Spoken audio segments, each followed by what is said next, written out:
Bonjour Elodie, Bonjour Fab. bienvenue dans le podcast. Pourquoi t'as fait ça? Moi je te cache pas, pour le fric. On veut que de l'argent ici, que de La l'argent. moula, de la moula. Genre comme ça, Hello, bienvenue sur le podcast multiculturel qui va explorer les pourquoi. Avec Pourquoi t'as fait ça, je vais à la rencontre de personnes qui ont fait un choix de cœur pour façonner leur vie idéale et réaliser leurs grands rêves. Mais c'est aussi le lieu pour se questionner sur certaines pratiques de mon domaine de prédilection, le marketing digital. Moi, je suis prête. Et toi? Let's go!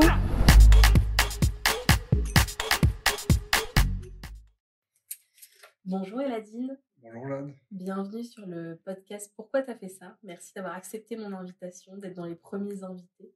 Merci à toi. Ça me C'est fait un plaisir. grand plaisir. Depuis le temps qu'on se connaît, Voilà, il fallait. Hein. exactement. Donc du coup, on va dire aux auditeurs comment on s'est connus. Donc on est dans le même espace de coworking. C'est ça. Donc c'est les collègues, quoi. On est devenus plus que ça, limite. Ouais. Carrément, on partage les joies et les galères de l'entrepreneuriat ensemble au quotidien. Et en plus, on est sur un secteur d'activité très proche, puisque moi, étant dans l'inbound marketing et la création de contenu, on a eu l'occasion de travailler ensemble avec de la vidéo, du coup, puisque tu fais des vidéos. C'est ça. Mais je vais te laisser te présenter, nous en dire un peu plus sur ton activité. Yes. Déjà, merci à toi. Merci à toi. Je pense que c'est un grand plaisir d'être là et tout. En plus, même moi, c'est un bon exercice parce que c'est l'une des premières fois où je fais un podcast. Du coup, moi, je m'appelle Eladine. Là, actuellement, j'ai créé une agence Imaginers. Donc, en fait, on est spécialisé un peu dans la vidéo, genre vraiment qui casse un peu les codes du marché, vraiment on va dire, qui sortent un peu de l'ordinaire. Et après, voilà, comme tu l'as dit, je suis aussi ici avec toi dans ces bureaux-là. Et voilà, c'est tout. Ok. Et il y a une anecdote qui me revenait, parce que du coup, tu es une des personnes qui m'a poussée à vraiment lancer ce podcast, parce que tu m'as dit, mais moi, je veux passer dans un podcast, fais ton podcast. Carrément, et je crois qu'il y a même un membre de mon équipe qui t'a dit ça, je crois. Oui, qui voulait même être aussi animateur, etc. On attend que ça. Imaginers m'a poussé à faire le podcast, mais carrément, je me suis lancée, j'avais pas le choix en fait. Mais t'avais pas le choix. Sinon, en fait, on serait venu taper à la porte, c'est obligatoire. Donc du coup, on va passer un peu de temps ensemble et on va revenir en fait sur ton parcours. Yes. Que je trouve atypique. Alors toi, tu le trouves pas trop atypique parce que du coup, quand on en a parlé en off, tu disais non, pourquoi? Mais en fait, je pense que c'est pas tout le monde qui se lance de cette manière dans l'entrepreneuriat. Et du coup, je voulais que tu nous racontes un peu comment tu t'es lancé dans l'entrepreneuriat. Moi, c'est une longue histoire. Après, comme tu as dit, je la trouve pas atypique parce que j'ai tellement baigné dedans que pour moi, c'était un peu normal, quoi. Mais moi, ça a commencé depuis que je suis petit. Je pense qu'il y a pas mal de gens qui connaissent l'histoire autour de moi. Mais après, j'aime bien la raconter, on va dire. C'est vraiment quand j'étais petit, j'avais toujours des idées de fou. Je voulais faire des voitures qui volent, des trottinettes qui volent. Je crois que je suis le premier inventeur de l'hoverboard, mais les gens, ils savent pas ça. Et du coup, je dessinais mes idées. Et ma mère, au lieu de me dire, mon fils, t'es fou, je sais pas que t'es fou, mais ouais, c'est bien, et voilà, va jouer ailleurs, quoi. Elle me disait, va prendre une feuille et un stylo, et on va dessiner ton idée. Et du coup, on allait jusqu'à la poste. Mon père, il me ramenait jusqu'à la poste, et je postais mon idée. On cherchait quelqu'un sur les pages jaunes, etc. Moi, j'étais petit, je pense que je devais avoir 6-7 ans, quoi. Et on cherchait quelqu'un sur les pages jaunes. Ah ouais. Et ensuite, ma mère, elle m'accompagnait, non, c'était mon père qui m'accompagnait jusque là-bas. Et on postait la lettre. Et voilà. Et du coup, on a fait ça 2-3 fois. Le premier, c'était un overboard qui vole. Le deuxième, c'était un Tamagotchi où c'était au lieu d'être avec des petites patates là qu'il y a dans le Tamagotchi, c'était avec Dragon Ball Z, Son Goku. Et je disais à la personne quand j'écrivais, je lui disais je veux que quand j'appuie ici, les cheveux ils se transforment en jaune. Hein. Je veux absolument ça. Excellent. T'étais dans la précision. Ah ouais, dans la précision. Genre, depuis petit, je suis comme ça. Genre, c'est vraiment dans la précision. Où, même pour l'overboard, je mettais dans une feuille, lui, non, il va pas monter dedans. Lui, ce pote-là, non, il est trop lourd, il va pas monter. Tu vois, genre, j'étais vraiment. En fait, expliquer les spécificités techniques. C'est ça. Après, j'avais 6 ans, donc en vrai, c'était des spécificités en mode, lui, le truc qui vole, il avance, c'est tout, quoi. C'est pas la puissance et tout. Et ensuite, ça a avancé. Donc, j'étais toujours impressionné par les entrepreneurs, même avant que ça devienne à la mode. Donc, j'avais déjà lu des biographies bon, ça, c'était pas à 6 ans, c'était au collège, etc. Mais des bios d'entrepreneurs comme Steve Jobs, etc. Genre, j'aimais énormément ça, genre ceux qui viennent, qui changent un peu le monde et tout. Et après, j'ai fait quelques petits projets à côté. Genre, c'est comme au lycée, on devait faire comment ça s'appelait déjà? Le TPE, je crois. C'était des projets qu'on devait faire en Ah fin oui, d'année, oui, quoi. oui, les travaux C'est pratiques. ça, Ouais. exactement. Et en fait, ça, genre, en général, en fait, tu as toujours des projets qui sont déjà prédéfinis. Mais moi, j'ai poussé mon prof. Je lui ai dit, non, mais moi, je vais faire mon propre projet. J'ai envie de faire un drone qui ramène des objets d'ici à là-bas, en fait. Mais il m'a dit, mais on n'a pas les moyens pour faire ça. On est au lycée, genre, c'est même pas comment on fait. Et du coup, j'ai tellement forcé qu'au final, il m'a dit oui. Mais la façon comment on l'a fait, franchement, c'est un truc de fou. C'est même jusqu'à maintenant, je me dis, mais en fait, vraiment, on était fou. En fait, on a acheté 2 hélicoptères en jouet. Ouais. Et du coup, on les a cassés les deux. On les a raccordés vraiment genre sur les hélices. Hein. Et du coup, avec une seule télécommande, vu qu'on avait raccordé les moteurs sur les deux, quoi, du coup, le truc, il volait et tout. Hein. Et genre, quand on a passé devant le TPE, genre, on était là avec une seule télécommande. Après, il n'était pas du tout contrôlable. Il volait, il partait dans tous les sens et tout. Hein. Mais genre, on faisait, heureusement que ce jour-là, on ne sait pas ce qui s'est passé. Le jour, on l'a présenté, il s'est levé. Et après, il était normal. Après, c'est juste, il a dévié un peu, mais il a avancé, il s'est posé. Alors que pendant 6 mois, genre, à chaque fois qu'on le levait, c'était... Et du coup, les gens devaient être impressionnés. Franchement, ouais, ils étaient quand même... Après, quand on leur a expliqué, je pense qu'avant, j'avais pas l'aisance que j'ai à l'oral et tout.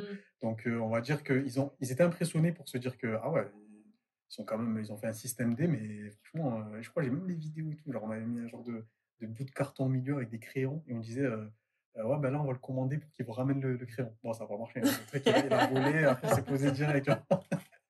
Mais sinon, ouais, après, ça a commencé comme ça, à faire plein Ah de ouais, petits donc en fait, tu as projets. toujours été dans d'avoir des idées, des nouvelles idées, des idées qui disruptent un peu. Et tu étais autant dans la conception que dans le manuel au final. Parce que du coup, tu faisais... tu allais jusqu'à la réalisation en fait, des idées que tu avais. C'est exactement ça. En fait, quand j'avais une idée, si j'essayais pas de la faire, j'avais trop mal à la tête. Jusqu'à aujourd'hui. Hein. Jusqu'à aujourd'hui, en fait, c'est pas que j'ai mal à la tête vraiment en mode comme dans les films. Non, mais genre, ça reste dans ta tête. Ça reste dans ma tête et je vais pas dormir. Genre, jusqu'à aujourd'hui, pour ma société, quand j'ai une idée, en fait, si j'ai pas fait le premier pas dans cette idée, je vais le soir, je vais pas dormir. Je vais avoir mal à la tête, je vais me dire, non, mais lève-toi, fais là. Même si le lendemain, je sais que je dois me lever à 7h pour un rendez-vous, j'ai quand même essayé de la faire. Et quand j'étais petit, c'était pire. Je voulais faire. Là, après, j'ai fait plein d'autres projets. J'ai fait une bague pour les enfants. En gros, quand ils appuient en dessous de la bague, du coup, ça projetait sur le mur leur personnage préféré, quoi, genre Pikachu ou quelque chose et tout. Et franchement, genre, pour ça, je suis allé jusqu'au bout. Genre, j'ai acheté une imprimante 3D, j'avais acheté des plexiglas, j'avais tout acheté. Et chez moi, c'était devenu une usine, quoi. Et ma mère, elle a gardé le proto. Elle a gardé là, il est chez nous. Moi, je suis de Marseille de base, mais il est chez nous à Marseille, dans une boîte Histoire d'Or, genre. Et dès qu'on l'ouvre, il y a la bague en 3D ou quand tu allumes derrière, ça s'allume. Non, mais excellent. C'est dingue. Ouais, c'est dingue. Après, moi, j'ai fait des études en électronique, donc du coup, c'est pour ça que tout ce qui est électronique, etc., je kiffe. Ouais, mais en fait, tu avais cette fibre des petits, parce que du coup, tu te racontais comment tu faisais quand tu avais 6 ans, etc., et les idées que tu avais, etc. Et du coup, est-ce que tu as choisi tes études d'ingénieur pour ça? Parce que tu savais que ça allait te permettre d'avoir les compétences pour pouvoir réaliser en fait toutes les idées que tu avais? Ouais, c'est exactement ça. Au tout début, quand j'étais petit, genre, la chance que j'ai eue, c'est que j'ai toujours su ce que je voulais faire. C'est que quand j'étais petit, je disais toujours à ma mère, moi, je vais faire ingénieur en informatique. Parce qu'en fait, je pensais que c'était les ingénieurs en informatique qui créaient tous les objets qu'on voit tous les jours, quoi. Genre, je sais pas, l'iPhone, etc. Donc, moi, je disais, j'ai envie de devenir un créateur. Et après, quand j'ai cherché sur Internet, j'ai vu que c'était ingénieur quelque chose. Donc, à ma mère, depuis petit, je disais, moi, je veux devenir ingénieur informatique. J'en ai rien à faire, je veux devenir ça. Et tout ça, c'est venu parce qu'avant, il y avait un dessin animé, je sais pas si tu as connu. Si tu as connu, si tu l'as regardé plutôt. Mais en gros, c'était Astro Boy. Oui, oui. Ouais, tu vois, et moi, il y a une version moderne il n'y a pas longtemps. Là. Ouais, je crois que c'était. Ouais, mais elle est même surtout au cinéma, je crois, le film. Et du coup, moi, quand j'ai vu ça, ça m'a choqué. Ça m'a choqué. Je vois un gars, il construit un robot comme ça avec qui vole et tout. Maintenant que tu me le dis, c'est toi. Franchement, non, mais franchement, dès que j'ai vu. C'est toi en blanc. Mais vraiment, quand je l'ai vu, franchement, je me suis dit, non, mais franchement, c'est ça que je veux faire. J'ai envie de construire des choses, j'ai envie tu vois, en plus, le gars, moi, j'aime trop l'aviation, tout ce qui vole. Oui. Et le gars, c'était un petit, il arrivait, il volait, etc., tout ça. Après, ça a continué avec Iron Man. Dès que j'ai connu Iron Man, mais laisse tomber, j'ai plus dormi. Genre, c'était un modèle, j'allais construire des trucs, tac, tac, tac, je prenais des trucs partout, je construisais, etc. Ah, j'étais comme un ouf. Et du coup, moi, j'ai toujours voulu, en fait, travailler dans l'électronique et pouvoir créer des choses. Après, on en parlera peut-être un peu plus tard aussi, mais j'ai fait d'autres projets aussi. Franchement, dans ma tête, c'était. Après, j'avais pas encore cette fibre entrepreneuriale. Donc, dans ma tête, c'était juste, je fais ça parce que j'ai envie de créer. Genre, moi, j'ai toujours dit, je voulais devenir un créateur, tu vois, vraiment un mec qui crée des choses. Genre, on t'aurait retrouvé dans les salons avec des inventions folles pour essayer de gagner des prix. Ah, mais grave. mais ça, c'est la suite. Ça, là, pour l'instant, c'est la phase 1, mais ça, c'est la suite. Ça, c'est moi, c'est la suite. Ok. Et du coup, donc là, tu as fait tes études d'ingénieur. Et quand tu as entrepris tes études d'ingénieur, quand tu arrivais à la fin de tes études, tu pensais du coup intégrer une boîte, tu avais une boîte en tête, un secteur d'activité? En fait, depuis le lycée, je savais que dès que j'allais finir mes études, j'allais lancer mon entreprise. Ça, c'était sûr. Genre, dans ma tête, c'était sûr. Après, je savais pas comment, parce que je savais pas encore qu'il y avait, parce que heureusement qu'il y avait le chômage, etc. Mais ça, au lycée, je savais pas. Moi, je me suis toujours dit, je vais devenir ingénieur en électronique, justement, pour savoir créer des choses, savoir comment on programme, etc. Tout ça, parce que c'est un peu ce que je kiffe. Mais après, je savais même de plus en plus, parce que j'ai fait un DUT en génie électrique et informatique industrielle. Et ensuite, je suis venu à Paris pour faire mes études en ingénieur électronique. Et c'était ingénieur électronique dans les transports intelligents. Donc, c'était dans tout ce qui était voiture autonome, etc. Ah, déjà dans les trucs innovants. Ouais, c'est ça. Moi, j'ai toujours aimé ça. Donc, dès que j'ai vu ça, j'ai direct postulé. Et j'ai été en apprentissage pendant 3 ans chez Renault. Donc, chez Renault, en fait, j'avais à faire une fonctionnalité sur la voiture. C'était quand elle arrive sur un pont, comment en fait elle réagit en fait. Genre un pont où il n'y a pas de visibilité en face en fait. Ah oui. Donc du coup, comment je dois programmer la voiture pour que quand il n'y a pas de conducteur, ou en tout cas quand le conducteur il touche pas le volant, comment il traverse ça. Et ça, j'avais kiffé, vraiment j'avais kiffé. Même tout le monde me disait, ouais, pourquoi t'as pas continué? Mais parce que moi, dans ma tête, depuis le lycée, j'étais en mission. Mais ça m'intrigue ça. Parce que de dire, genre, depuis le lycée, tu savais que tu allais être entrepreneur. Dans ta famille, il y a des gens qui ont leur propre entreprise? Même pas, hein. Franchement, parce que moi quand j'étais au lycée, je pensais que c'était impossible parce qu'en fait, j'avais aucune personne autour de moi. Et je me disais même pas, les entreprises qui sont autour de moi, il y a bien des gens qui l'ont créé. J'avais même pas ce truc-là, tu vois. Je me disais, genre, ils sont là, ça arrivait comme ça, et genre, ils sont à la tête d'une entreprise, mais enfin, j'avais pas du tout, tu vois, ce truc de me dire, c'est une voie possible, tu vois. Genre, c'est quoi? Il y a eu une conseillère d'orientation qui t'a dit, oui, tu peux devenir entrepreneur. Non, même pas, franchement, genre, moi, comme j'ai toujours dit, j'ai toujours voulu devenir un créateur. Quand j'étais petit, j'appelais ça comme ça, tu vois, un créateur. Donc, c'est créer des choses. Et je savais pas encore c'était l'entrepreneuriat. Moi, c'était juste quand je finis l'école. Bon, après, au lycée, je savais un peu que ça y est, c'était l'entrepreneuriat. Mais quand j'étais au collège, c'était juste que moi, j'ai envie de créer des choses. J'ai envie de créer des choses que les gens. Moi, j'avais deux spécificités. C'était qu'en gros, je vais créer des choses qui soient cool, que les gens ils voient, ils se disent, bon, c'est un truc de fou, mais qui soient utiles aux gens. Parce que je trouve que quand tu as les deux, c'est trop stylé. Genre, même à Apple, ce qu'ils ont fait, j'aime trop parce qu'en fait, quand tu as un iPhone, les gens, ils se sentent cool parce que voilà, j'ai le dernier iPhone, c'est ça. Mais par contre, en plus, c'est grave utile, tu vois, genre tout ce que ça fait. Et moi, c'est pour ça que j'ai toujours aimé toutes ces marques-là, ou même comme Nike aussi, tu vois, les chaussures, c'est utile, tout le monde en met.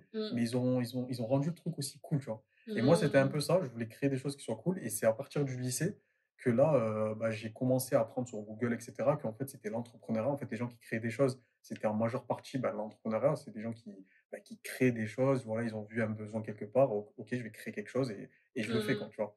Donc là, c'est par rapport à tes recherches personnelles, en fait. C'est toi qui as fait ce cheminement tout seul sur, du coup, je veux être créateur dans la vraie vie. Qu'est-ce que c'est? C'est ça. Après, c'est aussi surtout l'environnement aussi, hein, parce que ma mère m'a toujours poussé dans ça, même si elle est pas du tout entrepreneur. Franchement, c'est ça que moi, ça me choque parce que ma mère, franchement, elle m'a donné des conseils des fois que je vois ça des fois dans les vidéos. D'entrepreneur, quoi. Non, mais grave. Parce que des fois, je vois des vidéos de motivation sur Instagram. Tu connais les vidéos de motivation, tout ça. Quand je vois ça, je me dis, mais ma mère, elle me disait pareil quand j'étais petit. Alors qu'elle, franchement, elle n'est pas du tout entrepreneur. Elle est venue ici, genre à 19 ans, je crois, elle est venue en France. Donc, tu vois, elle n'a pas fait d'études en France ou quoi. Là, genre, dès qu'elle est venue ici, elle n'a pas continué ses études, rien du tout. Et pourtant, ses conseils, c'est en grande partie ce que je suis maintenant déjà. Franchement, je la remercie jamais assez. Et ensuite, c'est l'environnement. Moi, j'ai toujours été un mec passionné. Donc, quand je voyais les Astro Boy, les Iron Man, les trucs comme ça, jusqu'à maintenant, quand je vois un film, les gens ils me disent souvent, bah, moi je regarde pas le film en fait. Je regarde surtout qu'est-ce qui va m'inspirer, tu vois? D'accord, OK. Genre Ouais. comme des films comme Insaisissable, tu vois? Genre, les films où il Oui. y a les magiciens. Tu vois, les gens ils regardent parce que voilà, ils ont kiffé la magie, et cetera. Mmh. Mais moi je le regarde parce Comment c'est que fait? c'est Comment ça en fait, comment c'est fait, comment ils sont partis de zéro, genre le truc tu vois? Ils ont fait un truc cool, mais en même temps qui est divertissant, donc ouais, tu vois? Genre j'ai ouais. kiffé, donc c'est un peu ça. Donc c'est vraiment, ouais, mes recherches perso, mon environnement, parce que Ouais. moi j'ai grandi dans un quartier, tu vois? J'étais dans les quartiers nord de Marseille, mais depuis petit, je dis à tout le monde: «Ah les gars, moi je vais créer un truc, ça va changer tout en fait, ça va tout changer». Mais tellement je l'ai répété aux gens, parce qu'en général tout le temps on entend les gens dire, «Ouais, bah, en fait, au quartier, bah, genre les gens ils sont jaloux, au quartier, ouais, ils vont pas te Mmh. pousser vers le haut, et Oui. cetera». Mais moi je pense que je les ai tellement habitués à leur dire tout le temps: «Eh les gars, moi je vais péter le score. Eh les gars, moi je vais créer un jour je vais créer un truc, vous Genre, allez». ils étaient convaincus avec toi? Avant, non, mais en fait, je l'ai tellement Ah! À répété force. que maintenant, en fait, même quand, exemple, bon, genre mon entreprise n'a pas encore pété le score comme Mmh. je veux, ça va arriver, tu vois? Mais en gros, genre, quand je leur dis, bah, ce que je fais maintenant, bah, ils sont pas choqués. Ils sont en mode: «Ouais, Ah, mais de ils toute façon, savaient. Ouais. genre, tu étais petit, tu voulais faire des motos qui volent». OK. Tu vois? Mais je pense aussi par rapport à l'anecdote avec laquelle tu as démarré, Mmh, le podcast avec tes parents et cetera. En fait, tes parents, ils t'ont donné le truc de: «Tout est possible». mmh, c'est Genre, il y ça, a pas de limite. C'est-à-dire exactement, ouais. que tu as eu cette idée-là, ben, en fait, on t'accompagne et je pense que ça, c'est puissant Mmh parce mh, que du coup, je pense qu'il y a beaucoup d'enfants mmh, où on leur dit: «Ah bah non, c'est pas un vrai métier». Tu vois? On carrément, va ouais. pouvoir dire ça, tu vas dire: «Ah bah non, mais ça, c'est pas un vrai métier. Un métier, c'est ça, ça, ça». Tu vois? Mmh mh. J'ai, mon fils de 2 ans qui me dit, non, celui de 4 ans, pardon, qui me dit, «Oui, je veux être, pompier, mais pompier avec un chat pompier». Un chat pompier? Comment ça? Et du coup, moi, je lui dis: «C'est un chien, non?» Mmh. Il me dit: «Non, non, un chat pompier». Et moi, dans ma tête, je me suis dit: «Mais ça n'existe pas». Après, je lui ai dit: «Ah bah non». «Ah bah oui. Ouais, ouais, ouais, ouais. Écoute, si tu veux faire un chat pompier». Il fait: «Oui, parce que ça monte, Mmh. mieux dans les arbres, et sur les fenêtres et Mmh tout». mh. Non, mais OK. carrément, bah, mais Et en fait, franchement, faut c'est l'encourager, exactement bah ça, oui. en fait. C'est les Mmh trucs mh. où il faut pas mettre de barrière Mmh. et comme ça, tout de suite, en fait, ton esprit était déjà, C'est ça, modelé mais d'une c'est ça, certaine manière, bah en oui. fait, où, tout est possible, Mmh j'ai mh. pas de barrière, j'avance, je fais C'est ce que ça, je c'est veux, ça. Bah, ouais, parce que ma c'est mère, elle trop aurait bien. pu, tu vois, genre, quand je lui disais: «Je vais faire une trottinette qui vole», j'avais 6 ans, il y avait même pas encore les trottinettes électriques. Il y avait déjà un truc qui vole, mais tu vois, ma mère, elle me disait: «Bah, vas-y, dessine, dessine, après on verra». Et j'avais un classeur vraiment, par contre, ça, c'était le plus gros projet quand j'étais petit, hein. Ah franchement, j'avais un classeur avec ce Je projet, crois que c'était abusé. tu avais un Ah classeur à 6 ans. mais grave! Après là, ouais, je pense que j'avais 6 ans parce qu'on habitait encore, ouais, ouais, c'est ça, j'avais Ouais, entre 6 et 10 ans, je pense. tu avais ton classeur Ah, d'invention, quoi. j'avais mon classeur, mais surtout ce projet, c'était abusé. Il me tenait Ouais. à cœur, mais vraiment abusé. Mmh. Chaque page avait un truc. Je me souviens, il y avait une page, telle personne du quartier, elle pourra monter, elle pourra monter, elle pourra monter. Une autre page, ben, je veux que quand on appuie sur ce bouton-là, et j'étais choqué, maintenant que j'y réfléchis, Mmh mh. j'étais choqué à quel point c'était quand même assez logique, tu vois. C'était pas en mode, ouais, je veux juste un truc qui vole. C'était en gros, genre, je Mmh. veux quand j'appuie ici, il y a les moteurs qui poussent derrière, ben, ils se retournent pour que j'avance. Tu vois, genre, c'était Ah vraiment, ouais, ah il y ouais, avait la franchement, logique du truc, ouais, c'est ça, pour tu que ça vois. fonctionne, en fait. C'est ça, tu vois? Genre, c'était vraiment genre, c'est non, Excellent, franchement, excellent. mmh, Et du coup, bah, désolée parce que je t'ai fait revenir en arrière, mmh, mais je trouve que c'est vraiment intéressant de voir le point de départ et de voir, l'enfant que tu étais et l'environnement qui a fait que ça t'a tout de suite ouvert l'esprit et ça t'a mmh, pas mis de limite. Ça, je trouve ça super intéressant. Et donc du coup, là, on est vers la fin de tes études. mmh, Toi, donc du coup, tu m'as dit, tu te voyais pas salarié, tu mmh, voyais tout de suite, chef d'entreprise, c'est ça. entrepreneur. Alors que j'aimais ce que je faisais, hein. Ouais. Et du coup, C'est ça, c'est ouais. qu'est-ce que tu as fait? Bah, du coup, bah, déjà, j'ai fait les 3 ans chez Renault, donc ça s'est super bien passé. Franchement, j'avais un maître d'apprentissage, il était top et tout. Franchement, c'était bien. Donc il y avait tout pour que je signe en CDI, quoi. Alors c'est vraiment, il y C'était avait tout, hein. tracé. Ah franchement, je kiffais ce que je faisais, c'était dans l'innovation, c'est dans tout. Mmh. Mais en fait, depuis petit, j'avais ce truc qui me dit, «Et Nadine, genre franchement, faut que tu lances un truc». Genre, c'était pas maintenant ou jamais, parce qu'en vrai, j'avais 23 ans, je crois. Mmh mh. J'avais 23 ans, donc j'allais pas me dire aussi: «Ah, c'est maintenant ou jamais», non, pas du tout. Mais je me suis dit: «Bon, on a le chômage pendant 2 ans», genre parce que j'ai fait un apprentissage. Mmh. Et pour moi, en fait, quand j'ai vu le chômage, pour moi, c'était une, bah, en fait, c'était une chance, mais de fou, en fait. Parce qu'en fait, je me suis dit: «Moi, je vais pas prendre le chômage, je vais dormir dans mon canapé, et cetera». C'est que je me suis dit: «Là, Mmh. en fait, c'est comme si l'État, il te disait: "Et Nadine, pendant 2 ans, fais tes projets Et même si ça marche pas, t'inquiète, on est là pour assurer les arrières, tu vois. Et moi, je l'ai pris comme ça. Laisse tester, quoi. C'est ça, en Bah fait. oui. Et du coup, moi, je l'ai pris comme ça. Et en fait, dès que j'ai eu mes études, en fait, j'ai essayé de trouver. Déjà, j'avais un premier projet que je faisais parce que j'étais parti 6 mois au Canada, j'avais fait mes études là-bas.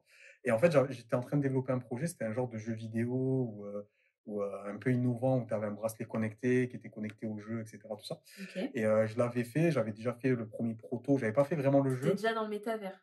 Ah ouais, j'étais loin. Là, franchement, à ce moment-là, franchement, au Canada, parce que vu que mes potes, ils étaient toujours ici, du coup, il y avait que ça. Je me levais le matin, j'allais en cours jusqu'à, je crois, jusqu'à 15h. Et Ouais. après, de 16h jusqu'à 22h, j'étais à la bibliothèque, je travaillais. Et après, chez moi, je rentrais, je faisais mes soudures, mes trucs et tout. Ah, franchement, là, au Canada, c'était ouf. Et du coup, j'avais déjà fait ça, mais je voulais pas encore. Je connaissais encore le modèle startup, où il faut lever des fonds et tout.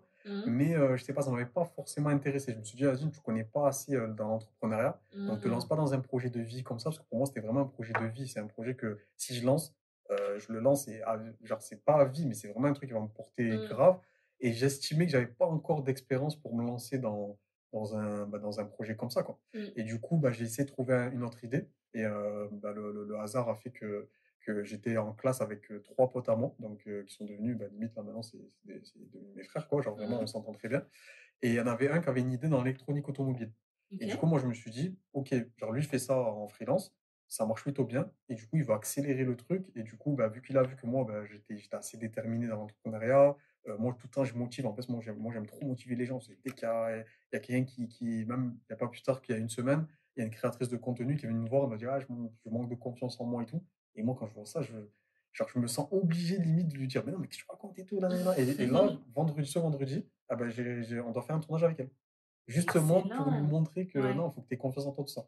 Et du coup, vu que je motivais souvent mes potes, tout ça, je pense qu'ils se sont dit, vas-y, on va se lancer. Donc, ma première société, c'était à 24 ans. Dès que je suis sorti, c'était avant même que je finisse les études, hein. C'était Ah oui. c'était 5 mois avant que je finisse les études. Et c'était dans l'électronique automobile. Donc, en fait, on refaisait les clés de voiture les nouvelles générations. Là, pas, genre, on faisait les clés avec centralisation, Oui. main libre, etc. Ok. Donc, ça marchait super bien en termes de chiffres. Franchement, en termes de chiffres, j'étais même assez surpris des chiffres qu'on faisait les premiers mois. Mais je pense que le fait qu'on soit jeune et qu'on n'avait pas d'expérience, franchement, on s'est cassé, mais vraiment, on s'est cassé la gueule, mais vraiment. Ah ouais. Genre, ouais, parce qu'en fait, la trésorerie, on l'a gérée super mal. On avait des rentrées d'argent, mais l'argent il partait, on savait même pas d'où. En fait, on se disait, ouais, mais pourtant, la carte elle est là, il n'y a personne qui l'utilise, et comment ça se fait, il n'y a pas d'argent?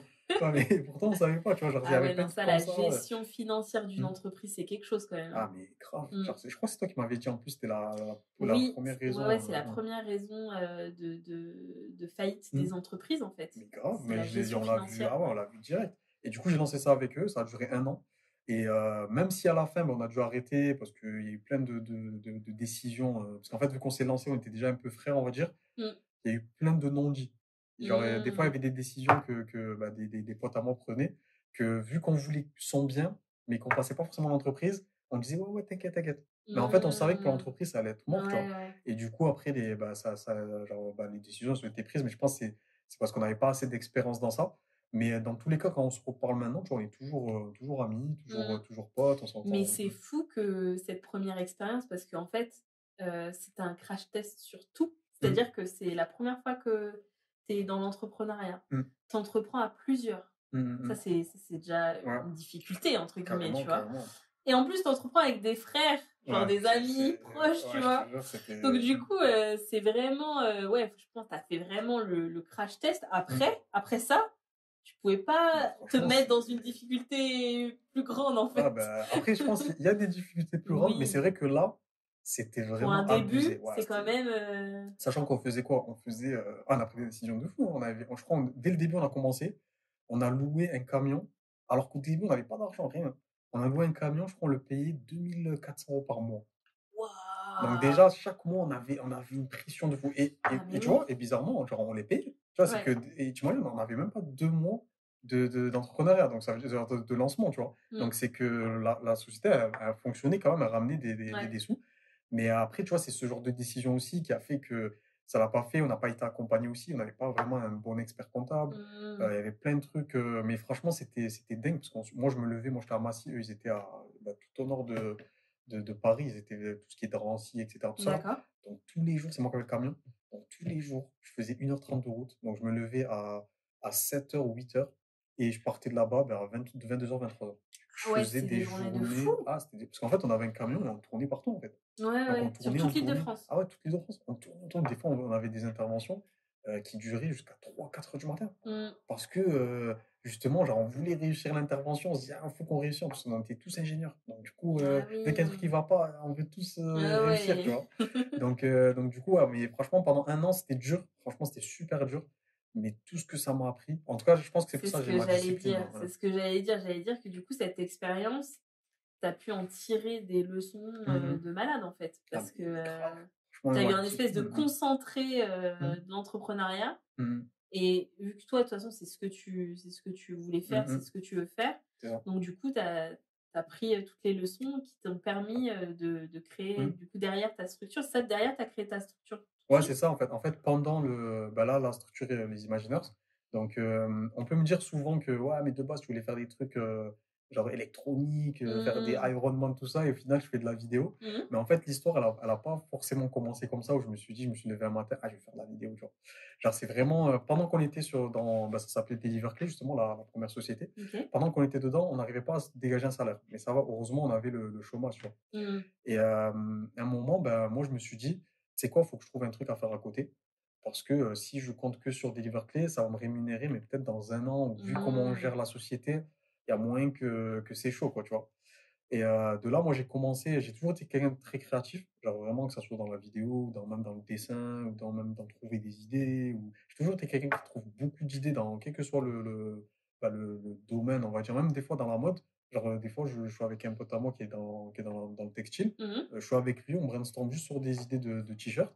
Bah, il va être choqué de. Ah ouais, genre, même les t-shirts et tout ça. Parce qu'en fait, je pense que c'est mon point fort, sans prétention, quoi, hein. Mais je pense Ouais, que c'est mon point mais fort, la la créativité. créativité, ouais. C'est ça, tu vois. Et du coup, Bah, quand on connaît le début de ton histoire ouais, et c'est tes ça, en 6 fait. ans, je pense qu'on Ouais. comprend. Bah, c'est ma mère, ça, encore. Ça, c'est franchement, ma mère, mais du coup, une fois bah, en fait, les livres clés, bah, on savait que ça allait pas nous rémunérer. Mmh. Moi, je me suis dit, faut que je fasse un truc à côté. Donc, je savais que j'étais assez bon quand même en After Effects. Donc, c'est le logiciel de montage là, d'Adobe. Donc, j'étais assez bon parce que j'avais commencé After Effects. J'étais au collège aussi. Ouais, j'étais au collège et j'avais fait un premier montage que je me rajoutais, tu vois, dans Naruto, il y a Sasuke et tout ça, ils ont toujours un Sharingan des Oui, yeux rouges, là. ouais. Et moi, j'avais vu ça sur une vidéo YouTube. Je dit, mais j'ai trop envie de faire ça.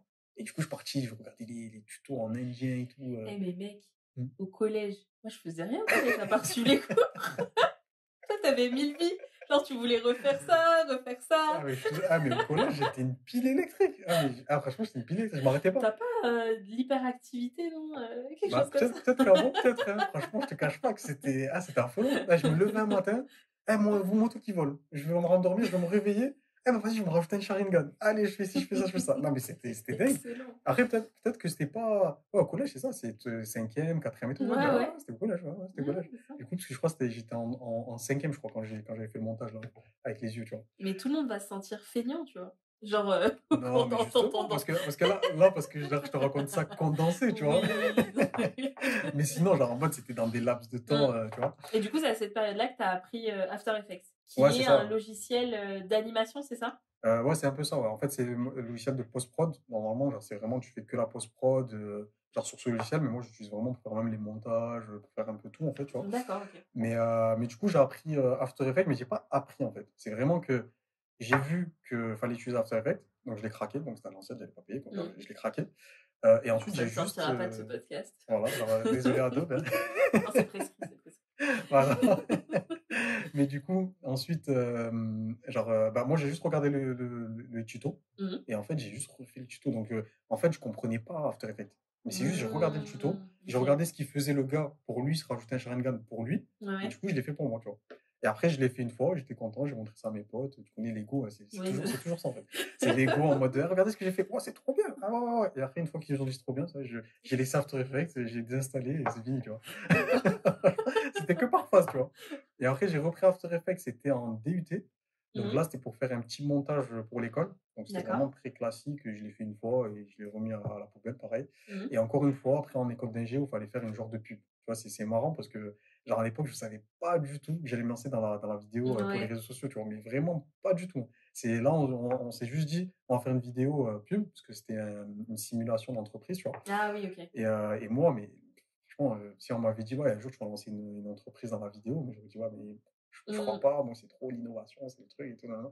Mais au final, bah, l'ironie du sort a fait que je me suis mis dedans. Et comment ça a démarré, c'est que il y a un ami à moi qui était sur Snapchat. Ok. Et il m'a dit, ah, il y a un gars qui cherche quelqu'un pour faire une petite vidéo promotion pour son Snapchat et il a 100 000 vues, quoi. Genre, donc, demande-lui tu fais un échange. Genre, moi, à l'époque, je connaissais pas la puissance des influenceurs, tu vois. Genre, je me suis dit, ok, d'accord, bah, je vais lui faire parce que c'était un kiff, tu vois. Je me suis dit, je vais faire un truc de fou et tout ça, tout ça. Donc, je suis arrivé et moi, en fait, quand je me lance dans quelque chose, j'aime pas du tout le faire à moitié. Alors, c'est soit je me lance dedans. On n'a pas compris. Ouais. Je pense qu'on a compris. Le gars va jusqu'au bout des choses. Ah, mais carrément, genre, c'est là, en fait, dès que je me suis lancé dans la vidéo, je me suis dit, Adine, si tu te lances dessus, c'est pas pour qu'on dise, ah ouais, le mec, il est trop nul en vidéo. Non, si on se lance, c'est qu'il faut que, non, faut que tu sois bon, même si tu es seul ou quoi, faut que tu sois bon, tu vois. Et du coup, de là, bah, je l'ai contacté. Je lui ai dit, ouais, il y a un pote à moi, il m'a dit que, en fait, bah, genre, tu cherches quelqu'un pour faire une petite vidéo promotionnelle pour ton Snap. Il m'a dit, ouais, bah, si tu veux, bah, en échange, bah, moi, je te fais de la pub sur mon Snap et toi, tu me fais une vidéo. Donc, c'est une vidéo de 15-20 secondes, tu vois. Ok. Moi, je me suis dit, bon, je connais pas la puissance des influenceurs. Ça, c'est le début, les débuts quand tu es en freelance, échange de visibilité. Ah, mais Genre, grave. on te paye pas, échange Non, mais de là, visibilité. c'était de la folie. Non, mais, je vais te raconter, mais franchement, tu seras choqué. Moi, je me suis dit, ok, il a 100 000 vues, mais je sais pas, c'est sur Snap. Je connaissais pas encore que les influenceurs, ils avaient vraiment. Parce que moi, je suivais pas des influenceurs et tout sur Insta, tout ça. Ok. Donc, du coup, je lui dis, ok. Donc, je fais sa petite vidéo, il a kiffé et tout ça. Il a juste mis en story. Eh les gars, ceux qui ont besoin de vidéos, allez voir mon collègue ou mon pote, là, tu vois, mon pote. Il fait des vidéos de fou, regardez. Pendant 3 semaines ou 2 semaines, j'ai pas dormi. Tous les jours des ajouts, tous les jours. Ouais. C'était de la folie. Je crois que j'avais, en un mois, je crois que j'avais jamais fait de la vidéo ou quoi, tu vois. Mais en un mois, je crois que je crois que j'avais fait 800 € le premier mois. Et après, le deuxième mois, j'avais fait 1008, je crois, un truc comme ça. Ah ouais. Et ça, c'était juste lui. Tu vois, c'était juste lui. Je pouvais même pas faire de com. En mode, ça venait, je veux une vidéo, je veux une vidéo. Ouais, t'avais pas le temps, quoi. Ah, mais grave. Mais tu vois, c'était des vidéos basiques, tu vois. C'était vraiment, tu vois, l'autre qui vend ses parfums, l'autre qui vend, tu vois, des petits trucs à la sauvette, un truc comme ça. Tu vois, c'était vraiment, donc c'était des prix pas très. T'as vécu le pouvoir de l'influence, là. Ah ouais, mais vraiment. La claque de l'influence. Moi, j'étais choqué. Parce qu'en plus, lui, on va dire, c'était un micro-influenceur. Parce que même si, bon, il avait 100 000 vues, mais c'est pas un gars, un influenceur qui met sa tête. En fait, c'était un compte où, en fait, c'était un compte d'actualité auto. Tu vois, il s'appelait Automoto, tu vois. D'accord, ok. Et du coup, bah, grâce à lui, bah, en fait, c'est là où j'ai vu qu'il y avait un vrai besoin dans la vidéo, mais pas encore chez les entreprises. Là, je l'avais vu surtout chez les freelances, ou en tout cas, pas les freelances, les auto-entrepreneurs qui lancent des petites boutiques à côté, tu vois. Ok. Et après, j'ai continué à faire ça pendant 3-4 mois, donc ça me ramenait quand même le chômage, plus de quoi vivre tranquillement, et j'avais Delivercly à côté. Et quand Delivercly, ça s'est terminé, bah, je me suis dit, ouais, Nadine, quand t'es petit, tu voulais faire des trottinettes qui volent et tout.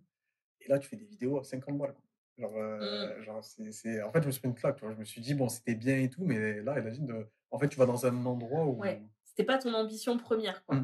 Là, c'était pas à la hauteur de ce que tu imaginais quand tu allais te lancer dans l'entrepreneuriat. C'est ça, exact. Je me suis dit, non, je peux pas être comme ça. Autant aller travailler, parce que j'avais le diplôme d'ingénieur qui était déjà là. Je me suis dit, autant travailler ingénieur, je veux gagner après, je sais pas ce qu'est le salaire, mais en gros, 2005 ou 3000, je sais pas, tu vois. Et je me suis dit, je fais ça et je suis tranquille, tu vois. Et de là, je me suis dit, bon, bah, ici, on crée une agence. Genre, vraiment sur ça, tu vois. Et moi, j'aime trop la compétition. Ça, c'est mon défaut. Moi, dans ma compétition, c'est abusé. Les imaginaires, je crois que. Ton défaut est ta force, je pense. Hein, parce que dans l'entrepreneuriat, au moins, ça te booste, ça te booste, ça te pousse à aller plus loin, quoi. C'est vrai que c'est plus une force qu'un défaut. Mais ça peut être un défaut parce que je crois que c'est pour ça que, tu vois, aux échecs, j'étais super nul, vraiment super nul. Et je pense qu'il va se reconnaître sur cette vidéo, c'est mon pote. Hein. Mais en gros, j'étais vraiment nul. Et un jour, j'ai fait une partie contre mon pote qui me disait, ouais, mais toi, tu kiffes les échecs, en plus, t'as trop réfléchi à ça, tout ça. Je dis, vas-y, on joue. Et il m'a fait le coup, là, en 3 coups, là. Tu vois, en plus, il a fait un rire. Je le verrai jamais. Tu vois, le rire vraiment. Non, ça résonne dans ta tête. J'ai vu dans tes yeux, ça a résonné dans ta tête. Mais de ouf. Mais franchement, dès qu'il m'a dit ça, je me suis dit, non, mais là, il a réveillé un truc là, il sait pas en fait. Et du coup, j'ai téléchargé l'application échec. Ouais. En 4 mois, j'ai fait 1800 parties. Non, mais je me suis tué. Tous les jours, c'était 6-7 parties. Jusqu'à je le revois. On s'est revu dans un mariage d'un pote à nous. On a rejoué dans la voiture et je l'ai gagné. Mais franchement, tu vois, pour te dire vraiment, mais Ouais, tu vois, la ça, compétition, ouais, ah ouais, mais ouais, ça c'est me tuait ma vie parce que vraiment. tous les jours, c'était des 10 parties. Ah, j'ai eu 10 parties tout le temps, tout le temps, tout le temps, tout le temps, tu vois. Et j'ai fait pareil pour le foot aussi. Genre au quartier, on me disait, ah, t'es trop nul au foot. Ah ouais, je suis trop nul. J'allais tous les matins, je courais. Je courais, je prenais mon ballon, j'allais jouer au foot avec des inconnus et tout ça. Ah ouais, la compétition, c'est. Après, j'aime bien parce que pour l'instant, ça reste bon enfant, tu vois. C'est pas en mode Oui. compétition, rageux, tout ça. Mm. Mais du coup, Imaginers, s'il a été créé au départ, c'est pas forcément pour ça, parce qu'au tout début, ça s'appelait The Imagine Studio. Mais en fait, c'est que je me suis dit, ouais, elle a dit, je peux pas rester là à faire des vidéos à 50 euros. Donc, autant bah, lancer une agence.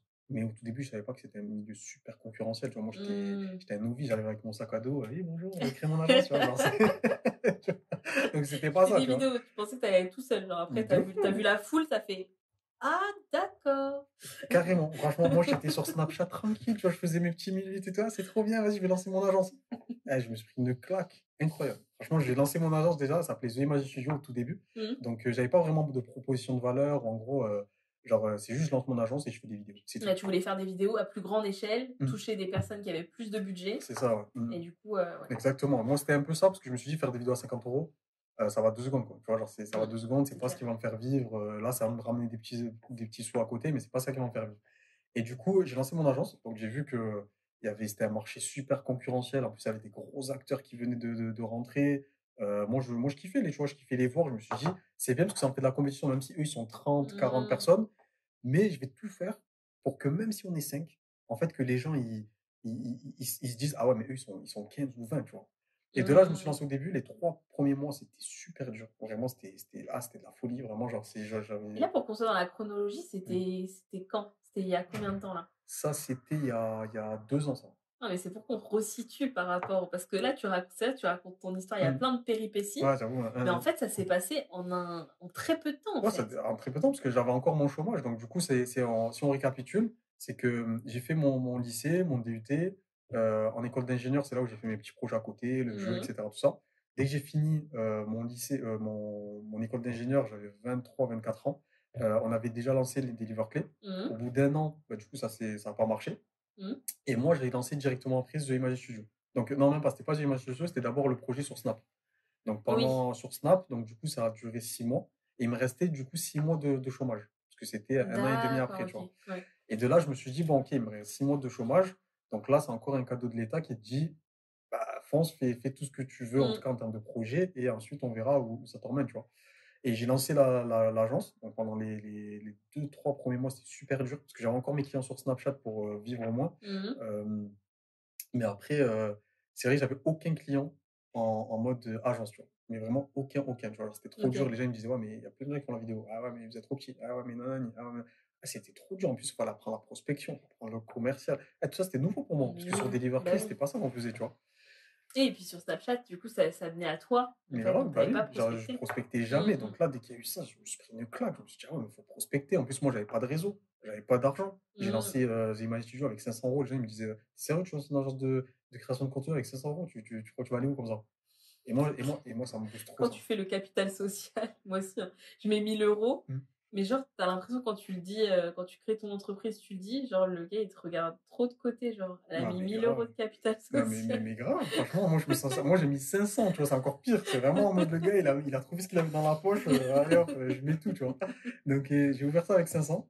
Et je me suis dit, franchement, j'ai toujours été ambitieux et tout. J'ai toujours voulu bah, innover dans un domaine ou quelque chose. Mhm. Mais là, c'est vrai que dans le domaine de la vidéo, c'était dur d'innover, tu vois.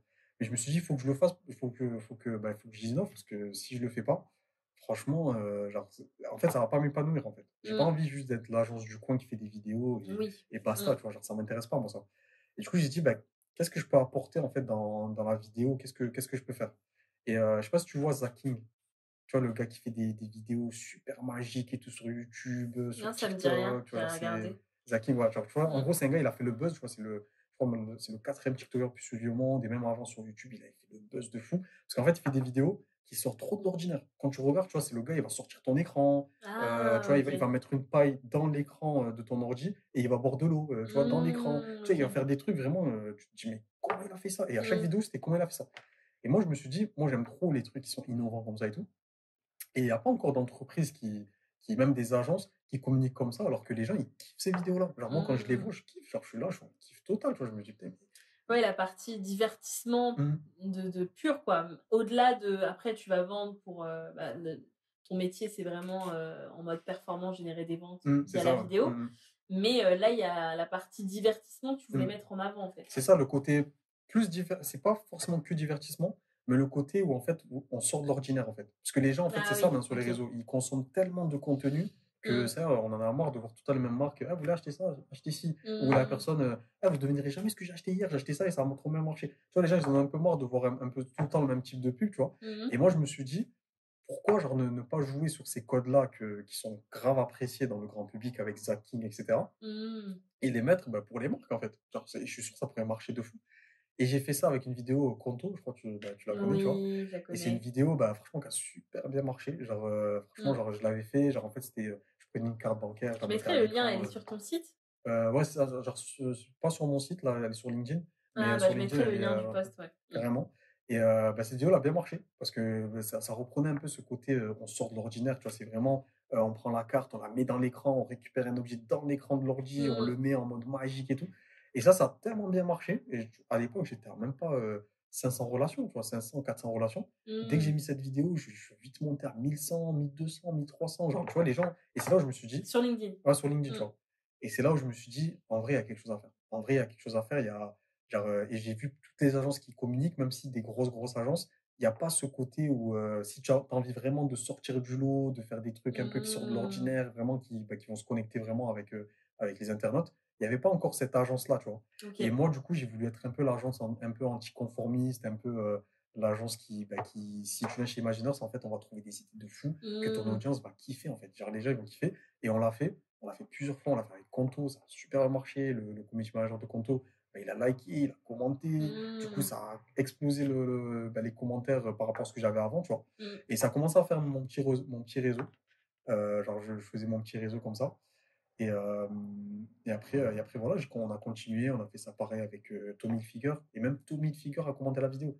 Tu vois, genre, moi, je ne me rendais pas compte parce que j'étais tellement tête dans le guidon. Mais c'est ma directrice artistique, Johanna, qui me disait non, mais tu te rends compte que c'est Tommy Hilfiger. Hein. Bah ouais, c'est clair. Et moi, je regardais, je disais ah, c'est vrai que c'est quand même pas mal en fait. Alors que moi, j'étais tellement tête dans le guidon, oui, il faut des clients, il faut ci, il faut construire ça, que dès qu'ils ont commenté, j'ai kiffé, j'ai recommenté. Bon, après, voilà, je suis passé à la suite, tu vois.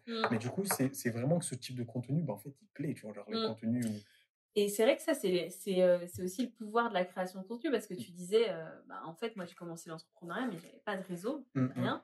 Moi non plus, tu vois. On n'est pas issu soit d'une grande école de commerce où il y a déjà ce réseau de faits, etc., soit dans notre environnement familial où il y a déjà des entrepreneurs et des personnes qui sont implantées dans certains milieux. On arrive vraiment... avec notre sac à dos. Comme tu fais l'image, c'est vraiment ça. C'est avec notre sac à dos, on arrive, on fait non, on a un projet, on a des idées, etc. Et en fait, je trouve que la création de contenu, ça te permet de connecter avec des gens avec lesquels tu n'aurais jamais connecté, en fait. Et ça, c'est fou. Et du coup, de prendre ce parti pris, d'aller interpeller et même choquer les gens, en fait, avec des créations ultra originales, etc. Donc, en fait, ça au-delà de montrer la manière dont tu fais les vidéos, tes compétences, etc., tu as pu aussi générer, en fait, des opportunités commerciales. C'est ça. En fait, ça a tout débloqué un peu. C'est que déjà, ça m'a débloqué un réseau. Parce que là, j'étais rentré en contact avec Conto, etc., tout ça. Ça m'a débloqué aussi le fait d'avoir des clients aussi. Et moi, je me suis dit, les marques actuellement, qu'est-ce qu'elles cherchent? C'est toujours la finalité, c'est d'avoir plus de clients. Tu vois, faire des contenus comme ça, c'est cool et tout, 2 secondes, mais après, tu n'as que des interactions, il faut les transformer en clients ou avoir plus de visibilité. Et quand j'ai testé ce type de contenu, parce qu'en fait, on ne fait pas que des contenus magiques et tout, on fait des contenus justement qui vont surprendre les gens, mais après, la vidéo, elle est créée justement pour avoir des performances, etc. Tu vois, c'est pas que, parce que c'est pas toutes les marques qui vont communiquer comme ça, tu vois. Mais moi, je me suis dit, OK, toutes les marques, elles cherchent, comme tu disais tout à l'heure, à avoir plus de clients, avoir plus de ventes, plus de visibilité. Donc, c'est bien beau où ça attire les gens, ils likent, etc. Mais est-ce que ça ramène des résultats, tu vois? Moi, c'était surtout ça, en fait, que je voulais que ça ramène, en fait, avec les vidéos. Parce que si ça ramène que des gens qui disent OK, trop cool votre vidéo. En vrai, les marques, au bout de 2-3 mois, ils vont se rendre compte qu'en fait, ça va pas forcément augmenter, certes, leur visibilité, Oui. mais peut-être pas leur vente, etc. Et je me suis dit, OK, bah maintenant, on va réfléchir à vraiment un modèle qui va garder notre proposition de valeur. Vraiment, le fait quand vous venez chez Imagineur, ben voilà, vous faites des vidéos qui sortent du lot, ne ressemblent à aucun autre, etc. Tout ça, mais qui garde les codes pour avoir des performances, qui garde les codes pour toucher chaque réseau. Donc, c'est-à-dire, ben nous, on fait tout le temps des formations, des trucs comme ça pour comprendre l'algorithme de TikTok, exemple, d'Instagram, de Facebook, etc.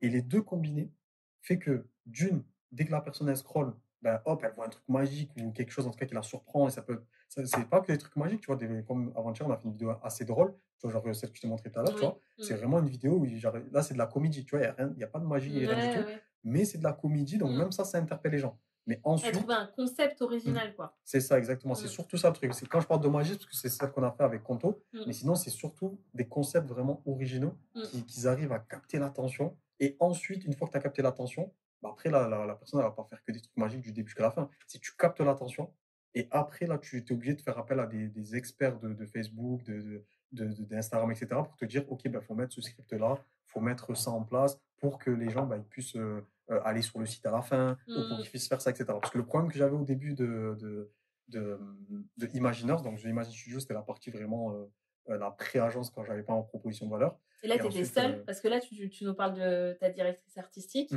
mais du coup, à quel moment tu as switché de Imagine Studio à Imaginers et aussi de solopreneur à chef d'entreprise avec une équipe?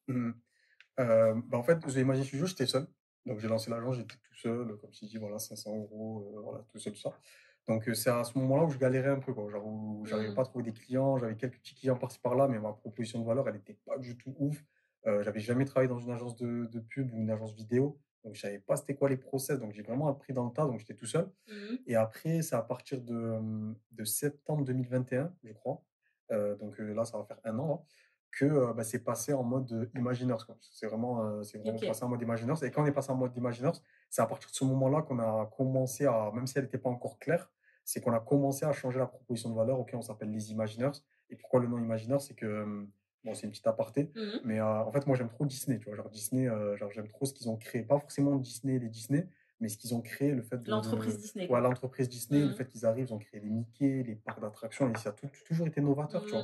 Genre, les dessins animés, c'est eux qui vraiment, ils ont apporté beaucoup d'innovation là-dedans.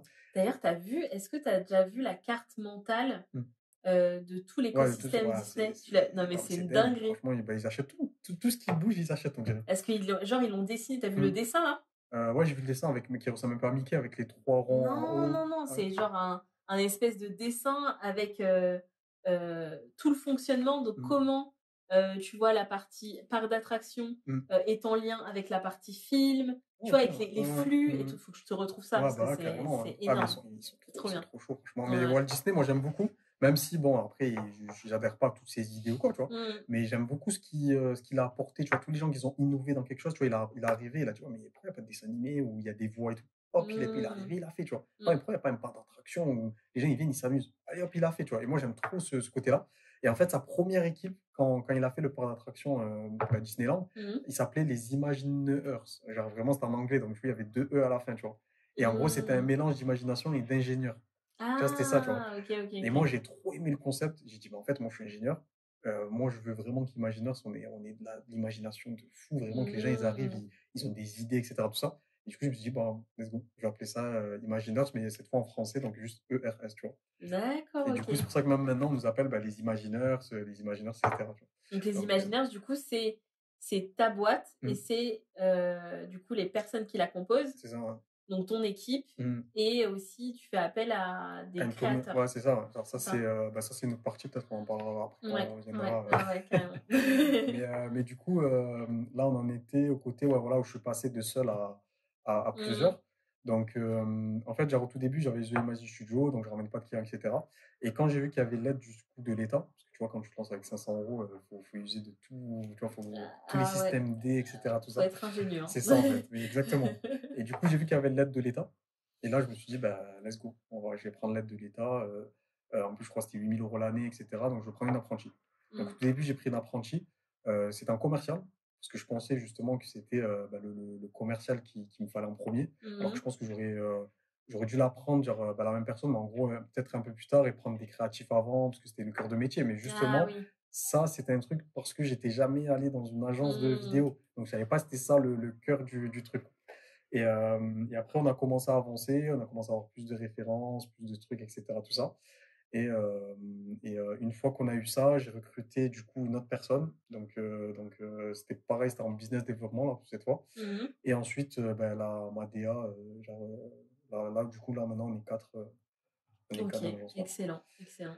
Yes. En un an, à peu En un près. an et demi, ouais. Un an et demi. Là, ça va faire 2 ans en septembre, là. Mais on va dire 2 ans si on compte la partie The Imagine Studio où vraiment l'activité, elle n'avait pas forcément commencé. Oui, mais bon, c'est le début de l'entreprise. C'est Donc, ça. on a un anniversaire à fêter en septembre. C'est ça, exact. Le 16. Le 16 septembre, c'est ça. On va le fêter avec l'équipe et tout ça, ça va être pas mal. Mais voilà, après, on a des théos, du coup. Ouais, du coup, là, donc, tu as Imaginers. Donc, tu as commencé, tu disais qu'au début, c'était un peu timide au niveau du concept de la proposition de valeur. Comment, du coup, tu l'as développé et qu'est-ce que c'est aujourd'hui? Ça a toujours été le plus gros problème dans Imaginers.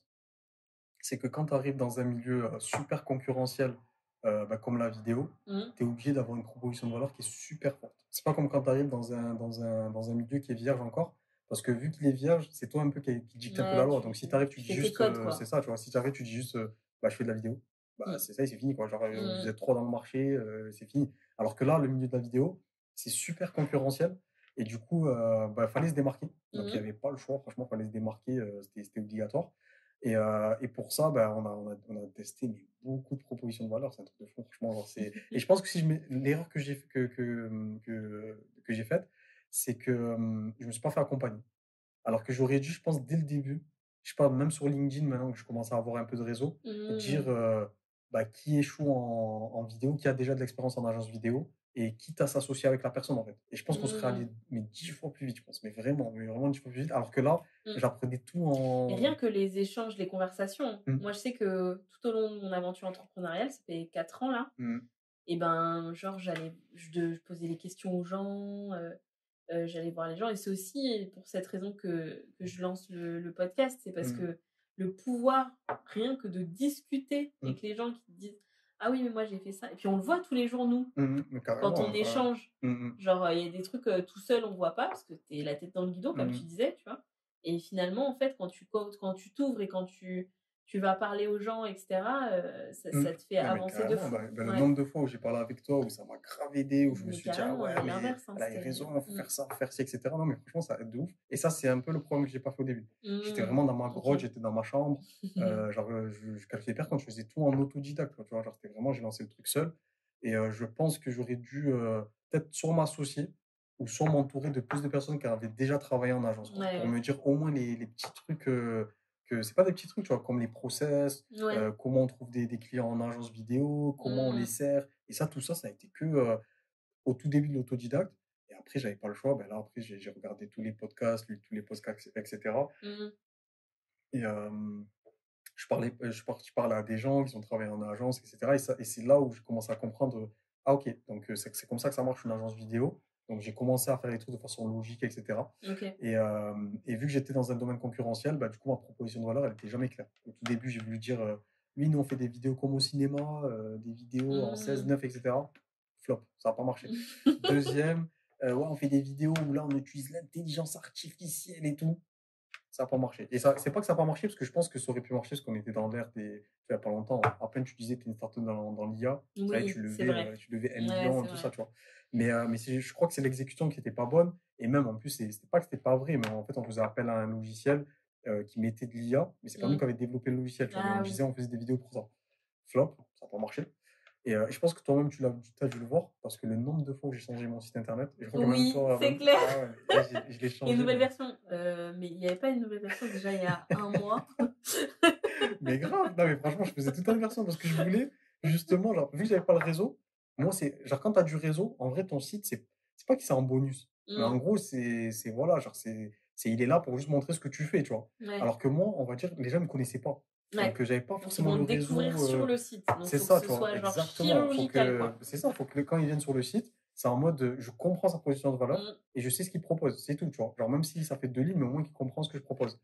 Et du coup, bah, j'ai testé plein de propositions de valeur, ça marchait pas. Ouais, on fait des vidéos spécialisées sur les réseaux sociaux, ça marchait pas, c'était trop large. Ouais. On fait des vidéos spéciales pour la génération Z, ça prenait pas de fou, même si ça commençait à prendre quand même, parce que déjà, ils me disaient, ah, Mmh. c'est vrai, vos contenus sont très Gen Z, etc. Mais ça prenait pas des masses aussi. Et ensuite, là, il y a eu c'est pour ça qu'en fait, c'est très important de s'entourer des gens qui ont une vue extérieure à ton Mmh. entreprise.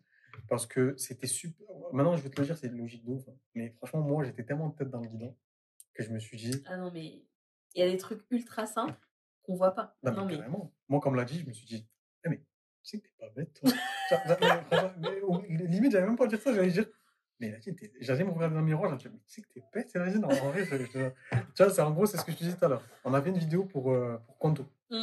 magique et tout. Ça marche, ça nous ramène grave du monde et tout, les interactions, ça me ramène même des clients et tout. Tranquille. On refait une autre vidéo, cette fois, c'était une vidéo où je sortais d'un écran Instagram.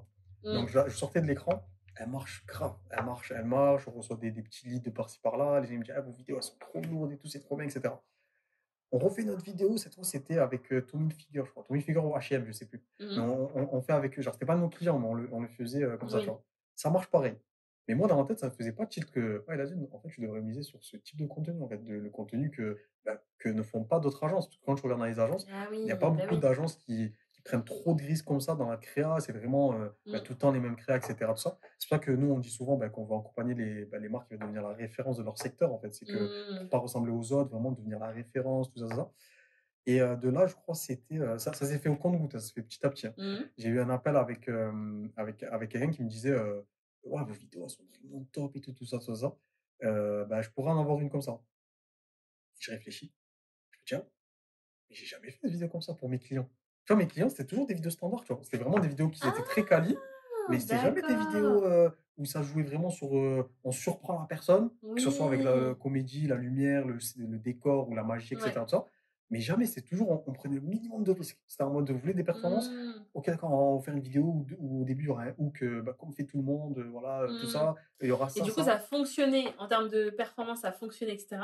Mais en fait, Mm, là où tu nous disais tout à l'heure que tu avais deux éléments, la partie genre magique mm, et surprenante en fait d'un concept tout à fait original, mm. etc. Plus la partie performance. Quand tu étais avec tes clients, en fait, tu étais à fond sur la partie performance Mm. et tu t'osais pas C'est ça, trop ouais. Et être. encore, même le côté performance, il était pas dingue, hein. Franchement, au tout début d'Imaginers, nos vidéos, elles ont toujours été, franchement, heureusement bah, genre, je faisais appel déjà à des fréquences qui étaient créatives et que moi-même, je maîtrise After Effects, tout ça. Oui. Parce que toutes nos vidéos, dès le départ, franchement, elles étaient bien. Mais le problème, c'était ça. C'est qu'en fait, elles étaient bien. Le client, il va les voir. Ah, franchement, c'est trop stylé, etc. Mmh. Mais en fait, il n'y avait pas beaucoup de résultats, en vrai, tu vois. Genre, elles Mmh. sont cool, elles sont bien, elles sont belles à voir. Mais déjà, le concept n'était pas original, donc du coup, il n'y avait pas de hook en mode qui va percuter la personne. Oui. Et de deux, bah, je ne travaillais pas encore avec des experts vraiment en Facebook, en Instagram, ou même moi, je ne m'étais pas encore vraiment formé dans le truc, tu vois. Mmh. Donc, donc de là, bah, qu'est-ce que j'ai fait? C'est que je me suis dit, c'est vrai que j'ai jamais fait des vidéos comme ça à mes clients, en fait, tu vois. Genre, j'ai jamais fait, tu vois. Du coup, j'ai essayé de trouver un client qui aimerait tester ce style de contenu-là. Ok. On l'a testé et on a vu qu'en fait, ça changeait tout. Que ça soit en visibilité, genre le nombre de commentaires qu'il avait, bah, ça changeait tout. En gros, Mmh. genre, avant, il avait que des commentaires un peu bizarres, etc. Tout ça. Là, avec cette vidéo, ah, trop cool la vidéo, ah, mais c'est trop bien, ah, mais c'est ci, ah, mais c'est ça. Le nombre d'interactions, pareil, il a augmenté. Le nombre genre, les résultats, ils augmentaient pas en mode, je veux pas dire x2, x3, x4, même Oui. si ça arrivait. Mais en Ouais. gros, en tout cas, ça les a augmentés. Genre, Ouais. même sur le long terme, on voyait que ça faisait une diff. Parce que sur le court terme, vu que maintenant, c'est devenu super dur à traquer maintenant les résultats sur Facebook, Ads, etc., Oui. c'est devenu Bah trop oui. chaud. Mmh. Bah, du coup, on le voyait sur le long terme Sur le long aussi, terme, ok. qu'en fait, les gens, ils se rappelaient de la vidéo. Moi, la vidéo de Kanto, Mmh. on en parle jusqu'à aujourd'hui. La Ouais, vidéo de ouais. Tommy Figure, pareil, jusqu'à aujourd'hui, on me dit, oh, la vidéo, franchement, elle était Ah, du coup, au vraiment. final, là où tu fais des... enfin, en tout cas, au début, tu étais que sur de la vidéo de publicité. Hmm. Là, en fait, le concept d'avoir une vidéo comme ça qui sort de l'ordinaire, ça vient travailler le branding, en fait. Ouais, c'est ça, carrément, carrément, carrément. Bah, là, chez Imaginors, en fait, maintenant, on a deux pôles. Au tout début, quand on s'est lancé, c'était que des vidéos pour la publicité digitale, donc c'est que pour Facebook Ads, etc., mais vraiment très orienté performance. Donc, on faisait pas des vidéos pour les TikTok des marques, pour les Instagram des marques, pour le community management, comme tu peux faire, etc. On faisait pas ça au début.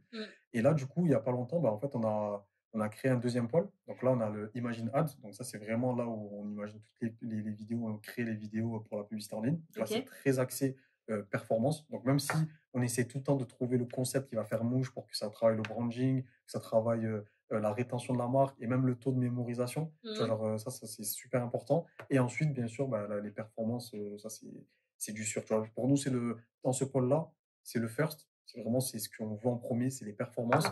Et ensuite, genre, on veut le combiner à, voilà, on veut que les gens qui regardent la vidéo, ils kiffent, ils sont surpris, ça les amène dans le truc, ils ont un taux de sympathie pour la marque qui est bien aussi, etc. Tout ça. Et ensuite, on a maintenant l'autre pôle qui est Imagine Content. Donc là, en fait, c'est plus la création de contenu pour les réseaux sociaux. Mais cette fois, maintenant, c'est plus pour de l'organique. Donc, en fait, c'est des vidéos pour TikTok, donc plusieurs vidéos par semaine pour les TikTok des marques, pour Instagram, pour les shorts. C'est surtout les nouveaux formats là que tu vois la vidéo, elle est en train de prendre. Carrément, la vidéo verticale. Ouais, franchement, ça prend une grosse ampleur, tu vois, surtout avec les trois frères, je les appelle, genre TikTok, Reels et Short. Ah ouais, c'est les trois Short frères. de YouTube. Ouais, de YouTube, ouais, c'est ça. Ouais. Genre, il manque plus qu'un quatrième, mais c'est le Dalton, c'est en mode, je te jure. Mais du coup, nous, on s'est mis là-dessus. Et pour ça, parce qu'on ne peut pas faire non plus des tournages tous les jours, sinon, ça serait, même pour le prix serait beaucoup trop élevé, et même pour nous, ça serait pas top. Et pour ça, du coup, en fait, ce qu'on a fait, c'est qu'on a créé notre communauté de créateurs. En fait, nous, notre but, c'est d'avoir l'ADN Imagineurs, comme je disais, vraiment d'avoir toujours des contenus avec des concepts forts, des trucs qui vont sortir un peu du lot.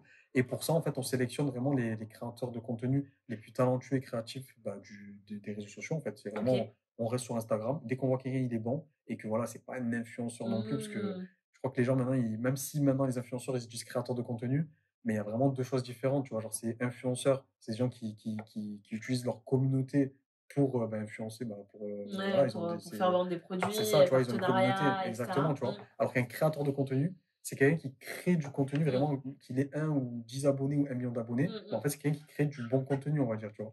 Et nous, notre but, c'est vraiment l'objectif, c'est de créer la communauté de créateurs la plus créative du marché, tu vois. C'est vraiment ça le but. Et pour ça, on les sélectionne pour permettre aux marques, en fait, d'avoir régulièrement du contenu super créatif, mais qui peuvent avoir jusqu'à 12, 15 vidéos par mois, tu vois. Alors que si c'était que nous, en interne, c'est trop. Genre, même si on a réussi à mettre en place un process qui fait qu'en un tournage pour des vidéos organiques, on est capable de faire 10-15 vidéos, mais tu vois, faire ça tous les jours, tout ça, ça serait un peu chaud, tu vois. Et c'est pour ça qu'on essaye de vraiment faire cette communauté où, en fait, on essaie on va commencer à former aussi des créateurs de contenu dans la vidéo, tu vois. On va commencer à les former, comment on fait des bonnes vidéos, comment on trouve les idées, faire des genres de formations, même où il y a des créateurs de contenu, on les forme aussi. Tout ça pour qu'ils puissent travailler avec les marques. Mais après, bien sûr, c'est pas qu'on est sélectif, mais on veut vraiment travailler avec les plus créatifs. Et si la personne n'est pas créative, nous, on ne veut pas la laisser de côté. Ah, t'es pas créatif, ciao. C'est vraiment, on lui dit, pour le moment, il te manque encore ce truc qui fait que tes vidéos, elles sont, voilà, viens, on te forme. On te forme, on te donne des trucs. Genre là, on est en train de mettre en place la Imagineurs Academy, tu vois. Et c'est un peu, en gros, les créateurs de contenu, ils viennent et en fait, ils se forment, etc. Mais ça a été un long chemin parce que là, pour le moment, je te dis tout ça, on dirait, on brasse des millions, tu vois. Alors qu'en vrai, pas du tout, tu vois. Alors là, pour l'instant, c'est toujours la galère d'entrepreneuriat, c'est tout ça. Moi, je te vois en train de nager dans la moula. Genre normal. Ouais, pas du tout. On refera le podcast peut-être dans un an ou quoi, et là, on verra, tu vois. On va faire un épisode 2. C'est ça, mais là, pour l'instant, non. Pour l'instant, on va dire financièrement, c'est pas encore. C'est important de se payer quand même. Moi, je trouve que c'est toujours important de se payer. Parce que, vu tout ce qu'on met dans nos entreprises. Même si c'est peu, genre, même si en tout cas de quoi vivre, tu vois, c'est quand même important quand même. Mais après, je te cache pas que là, je suis toujours un peu à la course, en train de reconstituer nos offres. On revoit encore la proposition de valeur. Tu vois, si ça se trouve, là, je te dis ça. Bon, là, je pense qu'on l'a trouvé quand même. Mais si ça se trouve, je te dis ça, dans 3 mois, je te dirais, mais en fait, ça n'a rien à voir. Là, on est dans le métaverse, on est dans l'NFT, tout ça, tu vois.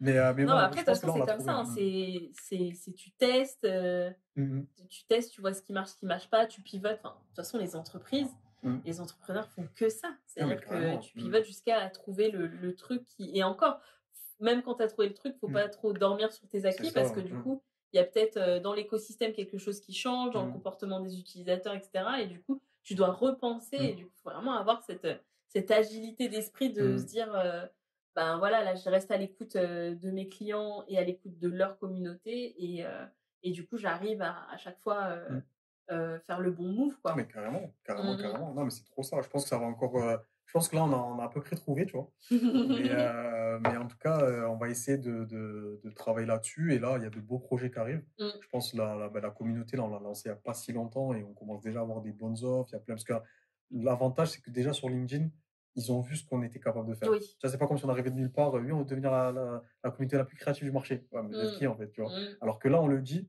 Mais parce qu'en fait, voilà, vous avez vu les vidéos avec Tommy Figure, avec même là, on a signé il n'y a pas longtemps Orange, etc. Donc, même eux c'est le premier client pour te dire qu'on s'est dit, OK, on va mettre le concept Imagineers maintenant dedans. Tu vois. Et du coup, on a fait une vidéo super stylée, il y a des petites transitions, on n'a pas pris le maximum de risques, mais c'est une vidéo super stylée qui a bien marché en plus sur leur réseau.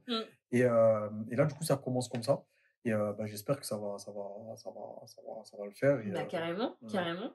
Non, mais c'était intéressant de voir un peu le processus que tu as eu sur cette entreprise de pivot et de réflexion, surtout en ayant jamais été salarié dans une agence. Parce que, en fait, il y a quand même beaucoup de fondateurs d'agences qui étaient dans des agences avant, en fait.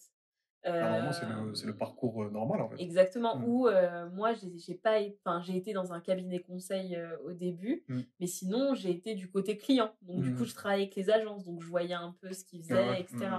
Mais c'est intéressant de voir comment toi, tu as construit le truc. Et c'est peut-être, ça t'a peut-être aussi emmené vers d'autres chemins parce que tu dis ça t'a desservi de ne pas avoir les codes, mais au final, c'est ça qui t'a peut-être ouvert, tu vois, à créer ton propre modèle au final. Ah, carrément, carrément. Et ça, c'est vraiment cool. Et du coup, on arrive vers la fin du podcast.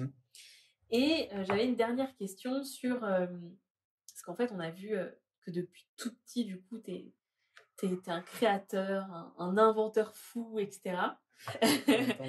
Et du coup, t'atterris dans la vidéo où il y a beaucoup de créativité, etc. Mais du coup, comment toi, tu vois? Est-ce que à un moment, t'as toujours ton petit rêve d'enfant où tu dis, bah non, mais je veux créer un truc vraiment de A à Z, etc., etc. Comment tu vois le futur peut-être très large, mais du coup, par rapport à ce rêve d'être un créateur et un inventeur. Pour moi, de base, comme je te disais, la vidéo, je suis tombé dedans parce que voilà, j'ai vu qu'il y avait un besoin, etc. Et qu'à l'époque, j'étais encore un tout petit, donc même maintenant, je suis jeune aussi. Mais du coup, on va dire que je me suis dit, je peux pas lancer un truc créateur vraiment en mode je crée mon produit, etc. Tout ça, si j'ai pas l'expérience déjà d'une et si j'ai pas l'argent. Parce qu'en fait, on sait que, même on peut dire ce qu'on veut, même si c'est vrai, maintenant il y a le levée de fonds, etc. Tout ça, mais l'argent, c'est le nerf de la guerre. Tu vois, genre, si t'as pas d'argent, tu peux pas recruter, tu peux pas forcément, même si tu veux construire un produit, faut payer les gens pour le faire. Faut même si tu fais. Après, maintenant, c'est beaucoup facilité avec avec justement les levées de fonds. Mais voilà, c'est pas non plus facile de lever des fonds. Tu vois, on croit souvent que c'est super simple et tout, mais c'est pas facile. Tu vois. Et moi, mon but, sérieux, c'était, pour être totalement honnête, transparent avec toi, c'est au tout début, Imagineers, en vrai, genre, pas Imagineers, The Imagine Studio. Voilà. The Imagine Studio, c'était purement argent. Je me suis dit, je fais ça, je sais qu'il y a un besoin, je fais mon argent. Et ensuite, une fois que j'ai de l'argent, là, je vais partir dans mes projets voilà, de jeux vidéo, genre des trucs. J'ai toujours aimé la domotique, en tout cas, les trucs électroniques, voilà, qui vont aider les gens, etc. Tout ça, tu vois. Mais de plus en plus, le temps, il a avancé. J'ai toujours ce rêve-là. Genre, moi, mon but, c'est pas d'être dans la vidéo toute ma vie. Hein. C'est vraiment ça. Moi, j'ai envie d'apporter, comme je disais au début, un truc cool qui va aider les gens. Et ça, je trouve que Imagineers commence à le faire parce que voilà, c'est les gens, ils voient notre image, c'est cool. Et en même temps, on aide les gens parce que voilà, ça permet d'aider les entreprises et tout. Mais moi, mon but, clairement, c'est une fois que ça commence à bien tourner, Imagineers, que tous les process sont faits, que là, je commence à recruter, parce que c'est ça le but, hein, c'est de recruter le plus de monde dans la partie créative, etc., que ça commence à tourner. Moi, ouais, ça serait de très vite retourner, même s'il faut, j'aimerais bien, même dans la vidéo, en fait, moi, ce que je me suis toujours dit, c'est qu'à chaque fois que j'arrive dans un domaine, il faut que j'essaie d'innover, tu vois. Là, pour l'instant, j'ai pas encore trouvé dans la vidéo. Si ça se trouve, en fait, la vidéo, ça sera juste un tremplin où, en gros, ça va me permettre on va dire, de pouvoir réinvestir dans mes autres projets ou un truc comme ça. Mais rien déjà que parce que innover, ça peut être à différents niveaux, rien que le concept et la manière dont ton agence est structurée, ça peut être déjà une innovation dans le milieu des agences, tu vois. Le modèle, en fait. Le modèle économique de ton agence. Ah, c'est vrai que j'y pensais pas, ça, en vrai, c'est vrai. Parce que moi, j'ai toujours été tellement dans la tech et tout, qu'on a toujours l'impression que innover, c'est l'IA, tu vois, c'est un truc de fou. Mais c'est vrai que ça peut. Mais en tout cas, moi, mon but, c'est vraiment d'arriver dans chaque secteur et essayer d'innover à ma façon. Mais là, du coup, imaginaire, j'aimerais bien que déjà, ça puisse être cool, déjà, que ça reste cool. Que ça puisse aider plein d'entreprises, que ce soit grandes entreprises ou start-up, en tout cas, vraiment que ça puisse aider les entreprises à marquer le pas et tout, à marquer les esprits. Et après, bien sûr, c'est de revenir et là je le fais toujours, hein, genre, même si là, pour le moment, il y a un montant, il est énormément dans la vidéo, mais j'essaye de temps en temps, chaque semaine, je trouve que c'est obligatoire, parce que sinon, c'est pas que je vais oublier, mais je peux rentrer dans le gouffre et après, je me retrouve plus, tu vois. Donc, j'essaye chaque semaine de me prendre 1 heure et je regarde ce qui a été fait, j'essaie de voir ce qui est genre les innovations qu'il y a eu, j'essaie de voir pas mal de petits trucs, j'essaie de garder cette fibre quand même, où même je lis encore des bios, là, tu vois, celle de pas de Elon Musk, etc. Même si j'adhère pas tout ce qu'il fait, mais tu vois, c'est quand même impressionnant ce qu'il fait. Le gars, il a fait PayPal, après Tesla. Même si c'est pas lui qui les a fait en soi, mais en tout cas, il est arrivé dans la boîte, il les a explosés, SpaceX, c'est un truc de fou, tu vois. Et moi, voilà, genre, donc du coup, c'est un peu ça le but. C'est là pour le moment, là, j'ai 26 ans. Et du coup, pour l'instant, 26, ouais, je crois que j'ai 27 ans en fait. Ah, tu vois, je compte même plus. 27 ans. Je les fais pas, mais. J'ai 26 ans de temps. Mais après, je les fais pas, donc du coup, genre, je peux dire même 25, ça va passer. Mais c'est fou, hein. Enfin, moi, je le répète parce que toi, tu dis genre en mode c'est normal et tout. Mais 26 ans et tout ce que tu as fait, c'est quand même quelque chose, tu vois. Franchement, bravo. Bravo parce que je pense que tu as cette faculté à te remettre en question et du coup à trouver, en fait, pour toujours améliorer et trouver le bon truc. Et moi, ce qui m'impressionne, c'est ta détermination, gars. T'as une détermination de malade. Même si, tu vois, moi, je pense que chaque entrepreneur a un truc de détermination, parce que sinon, c'est compliqué d'avancer. Mais toi, t'as une détermination chirurgicale. Attends, quand je t'ai connu, t'avais ton classeur avec tous les process, tous les trucs, t'avais tout dans ton classeur, je me rappelle.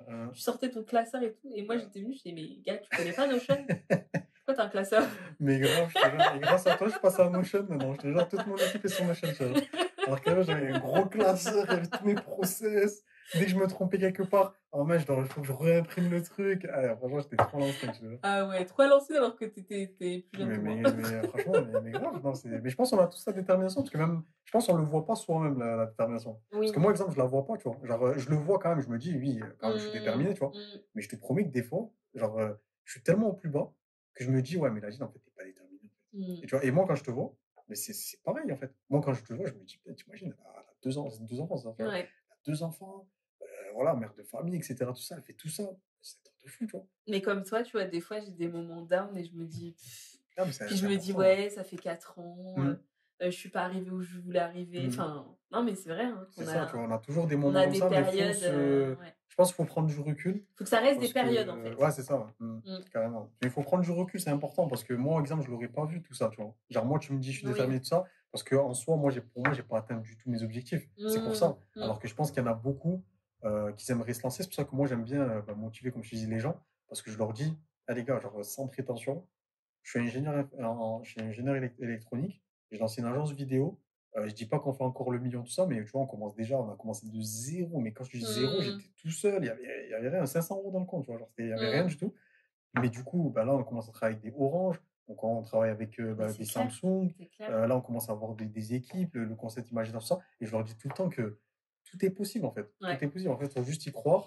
Et ça peut être bateau, en vrai. Genre, moi, je dis ça, en vrai, alors que tout le temps, quand je vois ça sur Insta, tout le temps, quand je vois un mec qui dit c'est bateau, hein, mais croyez en vous. Tout le temps, je me dis, ouais, croyez en vous, mais c'est pas ça. Mais je te promets, en vrai, c'est vrai, tu vois. C'est vrai, c'est vrai, parce que c'est possible, parce qu'au final, on est là, et je sais que mon mari, il me rappelle tout le temps ça quand il me voit, parce Parce que j'ai des moments où je suis au plus bas, je suis en train de pleurer dans mon canapé avec mon plaid, et je dis, je vais jamais y arriver, etc., etc. Et il me dit, mais regarde, il y a 2 ans, ce que tu faisais et tout, machin, et là, t'as fait ci, t'as fait ça, t'as fait ça. Et en fait, c'est trop important d'avoir de temps en temps ce truc où tu regardes dans les rétroviseurs et tu te dis, ouais, je suis pas encore arrivée, je suis sur le chemin. C'est ça. Mais j'ai déjà avancé de fou, en fait. J'ai déjà fait ça, loin, ça, tu vois. Bah oui. On part de super loin. C'est pas on comme n'a pas un entourage qui nous a pavé un peu le chemin, etc. C'est ça. On part de super loin. Et je pense que, comme je le dis un peu souvent... Là, c'est la minute où on se donne un peu de force, de fleurs. Genre, on part de loin, on est arrivé là. Faut mettre ces vidéos-là dans les Reels, là, en mode faut croire en vous, les gars, faut croire en vous, les gars. Mais pourquoi c'est vrai, tu vois, mais... non, mais en tout cas, je pense, je trouve que c'est assez important quand même, parce qu'on part de loin. Moi, je dis souvent qu'on est en mission, en vrai. Parce que, comme tu l'as dit, moi, autour de moi, et je pense aussi autour de toi, on n'a pas eu beaucoup d'entrepreneurs. Donc, on est un peu les ovnis de la famille. C'est en mode, ah ouais, ton fils a lancé une entreprise. Bon, maintenant, c'est à la mode, maintenant, l'entrepreneuriat. Donc, dès que tu as lancé une entreprise, ça y est, c'est limite une start, tu vois. C'est en mode, ah ouais, il a lancé une entreprise, c'est trop bien, c'est bien, tu vois. Même s'il fait 0, c'est bien, tu vois. Mais à l'ancienne, je sais, non, franchement, grave. Mais à l'ancienne, je sais que t'étais vu comme un ovni, tu vois, quand tu lançais une entreprise. Ça m'a dit, ouais, mais surtout moi, on m'aurait dit, mais t'es fou.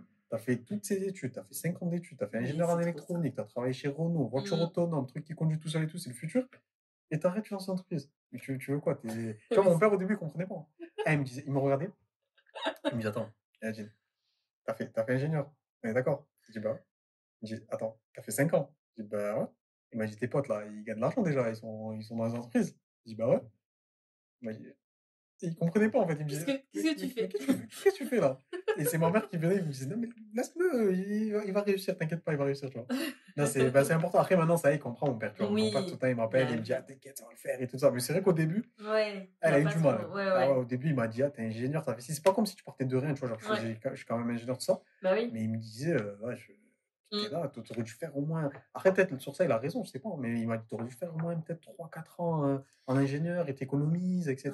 Tu vois. Mais bon, ça, on saura jamais. Mais c'est vrai que même moi, quand je me suis lancée, du coup, j'étais enceinte, j'avais mon CDI, donc je quitte mon CDI, je suis maman, j'ai un nouveau-né, et les gens, ils m'ont dit, mais tu fais quoi? Genre. Mais moi, je t'aurais dit, mais qu'est-ce que je fais? Mais retourne. Et non, en fait, je pense que quand on sent, il faut faire confiance à son intuition. Carrément. Quand on sent qu'il y a un truc, qu'il y a quelque chose qui nous appelle, et puis en plus, on n'a qu'une vie en vrai. Tu vois, il y en a pas, on sait pas combien de temps il nous. Enfin, je veux pas être genre en mode dramatique, tu vois, mais c'est la réalité, tu vois. Donc, du coup, si t'attends, peut-être que tu feras jamais. Donc, c'est ça, exactement. Là, faut foncer. Et moi, même si j'ai pas encore réussi de fou, franchement, moi, je le dis souvent aux gens, je leur dis, les gars, faut foncer. Après, par contre, faut pas foncer tête baissée, tu vois. Moi, exemple, si j'avais pas le chômage, par contre, je sais pas si je me serais lancé, tu vois. Genre, je me serais dit, va travailler, tu mets de l'argent de côté, et après, là, tu fonces. Mais là, quand j'ai vu qu'il y avait le chômage... Moi, j'avais le chômage, j'avais mon mari. À un moment, je me dis, bon, j'ai pas trop de risques non plus, même si de l'extérieur, les gens, ils pensent que genre c'est ultra risqué. Mais en vrai... grave, même moi, quand j'avais le chômage, je gagnais pas de fou, mais après, juste avant, j'étais étudiant. Donc, du coup, je gagnais 900 €. Mais 900 €, moi, ça me suffisait largement. Je suis pas un gros dépensier. Donc, du coup, ça me suffisait. Moi, je vivais ma vie tranquille. J'étais bien, tu vois. Mais je pense que les gens, il faut qu'ils se rendent compte qu'en vrai, des fois, il faut se lancer, mais il faut pas être dans la mode actuelle de l'entrepreneur, tu vois. Genre, en gros, il faut se lancer tête baissée. J'en vois trop qui me disent, ah, vas-y, je vais quitter mon taf, je lance un truc. Calme-toi. Prépare un petit peu. Prépare un petit peu, fais ça à côté. Tu vois, maintenant, on a la chance, on peut faire des side projects et tout. C'est ça, tu vois. Et après, une fois que ça te rapporte, là, après, tu lances ton truc, tu vois. Carrément. Mais c'est pas tout plaqué. Tu vois, c'est plus quoi. À l'époque, t'étais obligé à l'époque. Tu vois, à l'époque, c'était trop dur de dire à ton patron, je vais lancer mon entreprise, fais-moi un arrêt. La rupture conventionnelle. C'est ça, tu vois, c'était trop chaud à l'ancienne. Ton patron, il disait, mais t'es fou, tu veux lancer une entreprise. Quelle entreprise? Du coup, c'était trop chaud. Donc, je comprends, à l'époque, on me disait, franchement, arrête tout et lance dans ta passion ou lance dans ton truc. Parce que c'est vrai que c'était chaud, en fait, tu vois. Mais là, on a l'auto-entrepreneur, on a être freelance, on a le chômage, on a tout ça. Donc, en vrai, il y a les mentalités qui ont évolué aussi. Mais grave, il y a les mentalités. Donc, franchement, il y a de quoi se dire que je me mets au chômage ou en tout cas, j'économise. Après, je me lance. si ça marche pas, surtout là, avec les réseaux sociaux, tu peux très vite savoir si ça marche pas. C'est clair, tu peux tester tes trucs. Mais tu peux tester très, très rapidement. Ouais, carrément. Trop bien. Du coup, on finit sur cette note de motivation. Yes. Et en fait, j'ai une dernière question et j'ai oublié, c'est la question signature du podcast, mais j'ai oublié de te prévenir avant. Ah ouais. Désolée. Donc du coup, tu vas improviser. Je voulais que tu puisses donner des ressources, que ça peut être des livres, des vidéos, des films, des choses qui, toi, t'ont inspiré et qui t'ont aidé, en fait, dans ton parcours et dans les choix que tu as pu faire. Ok. Du coup, Astro Boy, donc la base. Non, en vrai, ça se cache, j'étais plus jeune. Mais moi, ce qui m'a aidé, les livres, c'est celui que j'ai beaucoup aimé, c'est L'homme le plus riche de Babylone. Ça m'a énormément aidé pour ma gestion financière, parce que la gestion financière, en vrai, ça fait tout, hein, que ce soit pour l'entreprise ou pour perso, ça compte énormément. L'Alchimiste, c'est pas un livre d'entrepreneur et tout ça, mais ça m'a beaucoup rêvé dans le sens, voilà, faut suivre ses rêves, faut suivre vraiment ce qu'on aime faire, etc. Tout ça, et le livre, il est vraiment magnifique. Ensuite, il y en a plein. Genre, après moi, il y a des livres, il y a des films aussi. Il y a Le Fondateur, que j'ai beaucoup aimé, le film sur McDo. Il y a le film aussi, comment il s'appelle déjà? C'était The Banker. Donc, c'est avec Samuel Jackson. En gros, c'est deux blacks qui réussissent à lancer une histoire vraie, tu vois. Mais c'est deux blacks qui sont grave réussi à l'ancienne aux États-Unis à l'époque de la ségrégation et tout. C'était un truc de fou. Et ils ont réussi avec l'entrepreneuriat, l'immobilier, etc. Et après, comme livre dernier, ça serait. En fait, il y en a plein. Franchement, il y a même la 25e heure aussi pour m'organiser. Ça, c'était cool. Parce que moi, je suis vraiment. Je l'ai lu il n'y a pas longtemps, ouais. Je suis très organisé. Après, c'est pas. Je pense pas que c'est le must de l'organisation. Mais ça met de très bonnes bases. C'est pratique, ouais. C'est très pratique. Ça met de bonnes bases. Et ensuite, il y a le personnel MBA. Mais après, ça, c'est plus pour des notions de définition, etc. Tout ça. Donc, ça, c'était assez cool. Mais celui qui m'a le plus marqué, je crois que c'est. Et Père riche, Père pauvre aussi, j'avais. Ouais. En fait, j'ai lu trop de livres. Parce que je crois que. Surtout dans l'entrepreneuriat. Ouais. Parce que je t'ai dit, j'ai commencé même par des bios. J'avais lu aussi la bio de Nike, tu vois, l'art de la victoire aussi. Okay. Non, les bios, j'en ai mangé. Hein. Franchement, même quand il y a un film qui sort sur une bio ou un biopic et tout, je vais tirer le film de Facebook. Je l'ai mangé. Même si c'est surjoué, ça se voit, tu vois, le mec qui écrit sur la vitre, l'équation, là, c'est bon, ça va 2 minutes, tu vois. Mais tu vois, l'image que ça donne de se dire qu'un gars était dans sa chambre, il a une idée qui maintenant a révolutionné le monde, là. Ouais, du coup, c'est plus c'est l'inspiration, et c'est vrai que ça porte en vrai ce genre d'histoire. Ouais, c'est ça, en fait, c'est l'inspiration. C'est vraiment, même si le film en soi, en fait, des fois, je regarde des films, c'est même pas, ça n'a même pas été fait pour la motivation. Mais tu vois, je vais le regarder, je vais kiffer, tu vois, je vais me dire. À la fin du film, je vais me dire, vas-y, j'ai envie de tout arracher. Alors que ça se trouve, ça n'a même pas été fait pour ça. Tu vois, Iron Man, le premier, le Iron Man 1, en gros, il y a la scène où en fait, genre, il devient Iron Man, tu vois. En gros, il construit son costume. Mais cette scène-là, juste cette scène, j'ai dû la regarder plus de 20 fois, je pense. Ah ouais? Alors que le film en soi, je l'ai regardé 3 fois, je pense, tu vois. 3 ou 2 fois. Mais cette scène-là, revenu sur cette scène. C'est ça, cette scène. Et moi, j'aime trop faire ça. J'aime trop, même dans les saisissables, pareil. Je regarde 2-3 scènes, je me dis, ah ouais, mais ce qu'il a fait là, parce que quand il construit sa machine, moi, ce qui m'a plu, c'est qu'en fait, il a une idée, il s'est dit, vas-y, je vais la faire. Et hop, il a fait, ça marche. Un saisissable, c'est pareil. Ils ont une idée un plan qu'ils avaient à faire. Ils veulent faire kiffer les gens, mais tout en donnant un message. Hop, ils l'ont fait, tu vois. Donc, moi, c'est un peu ça. Mais en tout cas, c'est L'homme plus riche babylone, Père riche, Père pauvre. Mais je remettrai du coup les livres et les films que tu as cités. Mais là, c'est un impro. Là, mais t'as bien fait l'impro, hein, t'as pas séché, tu vois. Ouais, franchement, là, j'étais chaud. Là, je me suis dit, merde, je vais dire quoi? C'est trop beau. Est-ce que tu as quelque chose à dire? Est-ce que tu as un mot de la fin, quelque chose à dire qu'on n'a peut-être pas dit pendant cet entretien? Moi, je trouve que c'était top. Franchement, j'ai kiffé encore. Merci à toi. Franchement, c'était top. Comme je te dis, c'est l'un de mes premiers podcasts. Et je trouve que c'était assez cool. Je pense que c'était assez cool et tout. Et j'ai hâte d'être peut-être dans 1 an où là, ça va grave évoluer. Carrément, ça dans moi un aussi. truc super stylé. Même si là, c'est stylé, mais. On aura nos studios. C'est ça, voilà, c'est ça. Tu vois, genre, franchement, j'ai hâte de voir l'évolution. Et keep going. J'espère qu'on va continuer à avancer ensemble, à travailler, surtout à motiver aussi les gens. C'est super important. Parce que je trouve qu'avoir des exemples, surtout, c'est important. Puisqu'on a souvent l'impression que les gens qui ont grave réussi sont inaccessibles, ils ne ressemblent pas. Alors que même si moi, j'ai pas réussi de fou, je pense que juste le niveau où je suis là, il y en a beaucoup qui aimeraient être aussi. Tu vois. C'est exactement l'objectif de ce podcast. c'est vraiment la représentativité, en fait. C'est-à-dire que moi, comme toi, j'ai regardé beaucoup de podcasts, je regarde des vidéos YouTube, etc. C'est rare que je vois des gens qui me ressemblent. Et du coup, je me dis qu'il faut donner la parole, même si peut-être que... Enfin, il y en a qui sont arrivés très loin, hein, qui nous ressemblent, qui sont arrivés très loin. Mais c'est rare qu'on leur donne la parole. Enfin, en tout cas, je pense en proportion, c'est pas beaucoup. Et du coup, comme tu dis, même si on est au milieu du chemin, si on est en cours de son projet, bah, voilà, ça inspire déjà quelqu'un qui est encore plus au début ou qui n'ose pas se lancer parce qu'il ne voit pas, il se dit que c'est trop... moi, mon but dans la vie, c'est un de mes buts, je n'ai même pas remarqué dans une feuille, c'est vraiment d'inspirer le maximum de personnes qui me ressemblent à leur dire que c'est que des barrières. Les gars, c'est que des barrières, surtout maintenant dans notre époque. C'était encore en 1700, je pense que j'aurais toujours cette détermination, mais ça aurait été trop chaud, tu vois. Genre, c'est abusé. Bah, tu serais mort. Ouais, ça aurait été trop chaud, tu vois. Alors que là, on est dans une époque, il y a les réseaux sociaux, il y a des événements partout d'entrepreneurs. Maintenant, il y a même des gens qui font des entreprises, ils se montrent même pas. On sait même pas que c'est eux, et pourtant, ils ont des entreprises qui cartonnent, tu vois. Donc non, c'est pour dire aux gens que le petit Eladine qui est à l'école, là, genre, même si je trouve que c'est respectable aussi, tu vois, qui veut soit devenir rappeur, soit devenir footballeur, lui dire que non, mais t'inquiète, genre, il n'y a pas que ça, en fait, dans la vie. Tu peux réussir aussi, et t'inquiète pas, il n'y a pas des... Ouais, mais ils vont pas me permettre de réussir. Ouais, mais c'est qui le il non, c'est des barrières, ça. Non, fais-le. Moi, genre, j'ai pas encore fait, genre, mon but dans la vie, vraiment, en mode, ce que je t'ai dit, mais juste faire, comme tu as dit tout à l'heure, une agence vidéo, même s'il n'y avait pas des millions, mais genre, l'avoir fait, ne pas être dans les codes, et que ça reste sur ce que ça fait maintenant, bah, franchement, je trouve que juste ça pourrait inspirer quelqu'un de se dire, ah bah vas-y, je vais essayer, en fait. J'essaie, et si ça marche pas, ça marche pas, tu vois. Genre, c'est pas moi, si demain, imagine ça marche pas, c'est sûr t'es deg un peu. Tu vois, tu peux pas faire genre, si t'es pas deg, c'est que t'es pas humain, en fait. C'était même pas un projet, en fait, tu vois. C'était que ça, tu vois.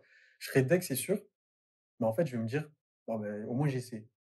Genre, j'ai pas envie d'avoir de regrets. C'est pour ça que je te disais, le soir, je dormais pas quand je faisais pas une idée, parce que j'ai pas envie. Genre, les regrets, je trouve que c'est la pire sensation, tu vois. J'aurais dû faire ça, même quand t'étais petit, tu dois aller voir une fille. Non, faut se... Ah ouais, j'aurais dû aller la voir, tu vois, ça me fait mal à la tête, tu vois. J'aurais dû aller la voir, et tu peux plus retourner à ce moment, c'est fini. Genre, le moment, il est passé, tu vois. Donc, faut se lancer. Et après, moi, plus je verrai des gens qui nous ressemblent, ou qui même de tout le monde, tu vois, qui vraiment qui réussissent et qui se diront, même pas juste, ouais, c'est Eladine, tout ça, mais juste, j'ai vu quelqu'un, en fait, il a fait ce que j'aimerais trop faire. Exactement. Et je vais le faire, tu vois, même s'il oublie mon prénom, c'est pas grave. Tant qu'il a vu qu'il y a quelqu'un qui l'a fait, que ça l'a donné la force de réussir, moi, je trouve qu'on est tous en mission pour ça, en fait, tu vois. Exactement, c'est clair. Donc, moi, des fois, quand je vais un peu à reculons sur certains projets, parce que voilà, il y a des projets des fois qui te font peur, même ne serait-ce que ce podcast, j'ai mis quand même du temps, tu l'as vu, le temps où on en a parlé et là où je me suis lancée. Et après, je me dis, mais en fait, si ça peut impacter ne serait-ce qu'une personne, bah je le fais. Mais carrément, parce que cette personne peut impacter des milliers de personnes, on ne sait pas. Hein, parce que nous, on voit que la personne. Ben oui. Mais cette personne, ça se trouve, elle a un réseau de 1000 personnes qui va dire, la dernière fois, j'étais dans un podcast, j'ai vu ça, elle a dit ci, c'est trop... Ou bien même, j'imagine, tu vois, une femme qui a des enfants, qui se dirait... ouais, j'ai des enfants, je peux pas entreprendre. Tu vois, toi, t'arrives, tu dis, écoute, j'ai 2 enfants, j'ai fait une agence, j'ai fait ça. Et juste elle, même si ça se trouve, c'est que elle, mais si ça se trouve, elle est dans un groupe dans un groupe où il y a que des entrepreneurs qui ont des enfants, etc. Elle va dire, mais j'ai fait un podcast, allez le voir. Le truc qui décolle, tu vois. En général, c'est que comme ça. C'est clair, c'est clair. Non, franchement, j'espère que ça va le faire.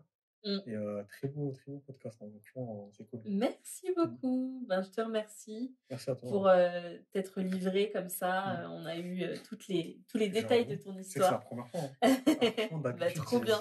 Genre, j'ai l'exclu, j'adore. Et puis, on se retrouve, du coup, on se donne rendez-vous dans 1 an, c'est ça? C'est ça. Dans 1 an, on verra. Je te dirai... ah ouais, là, l'imaginaire, c'est bon, on est 40, tout ça. Ou sinon, je te dirais, putain, merde, on a fermé, c'est la merde et tout. Mais tu seras, j'en suis sûre, si tu dis ça, t'es déjà sur un autre projet.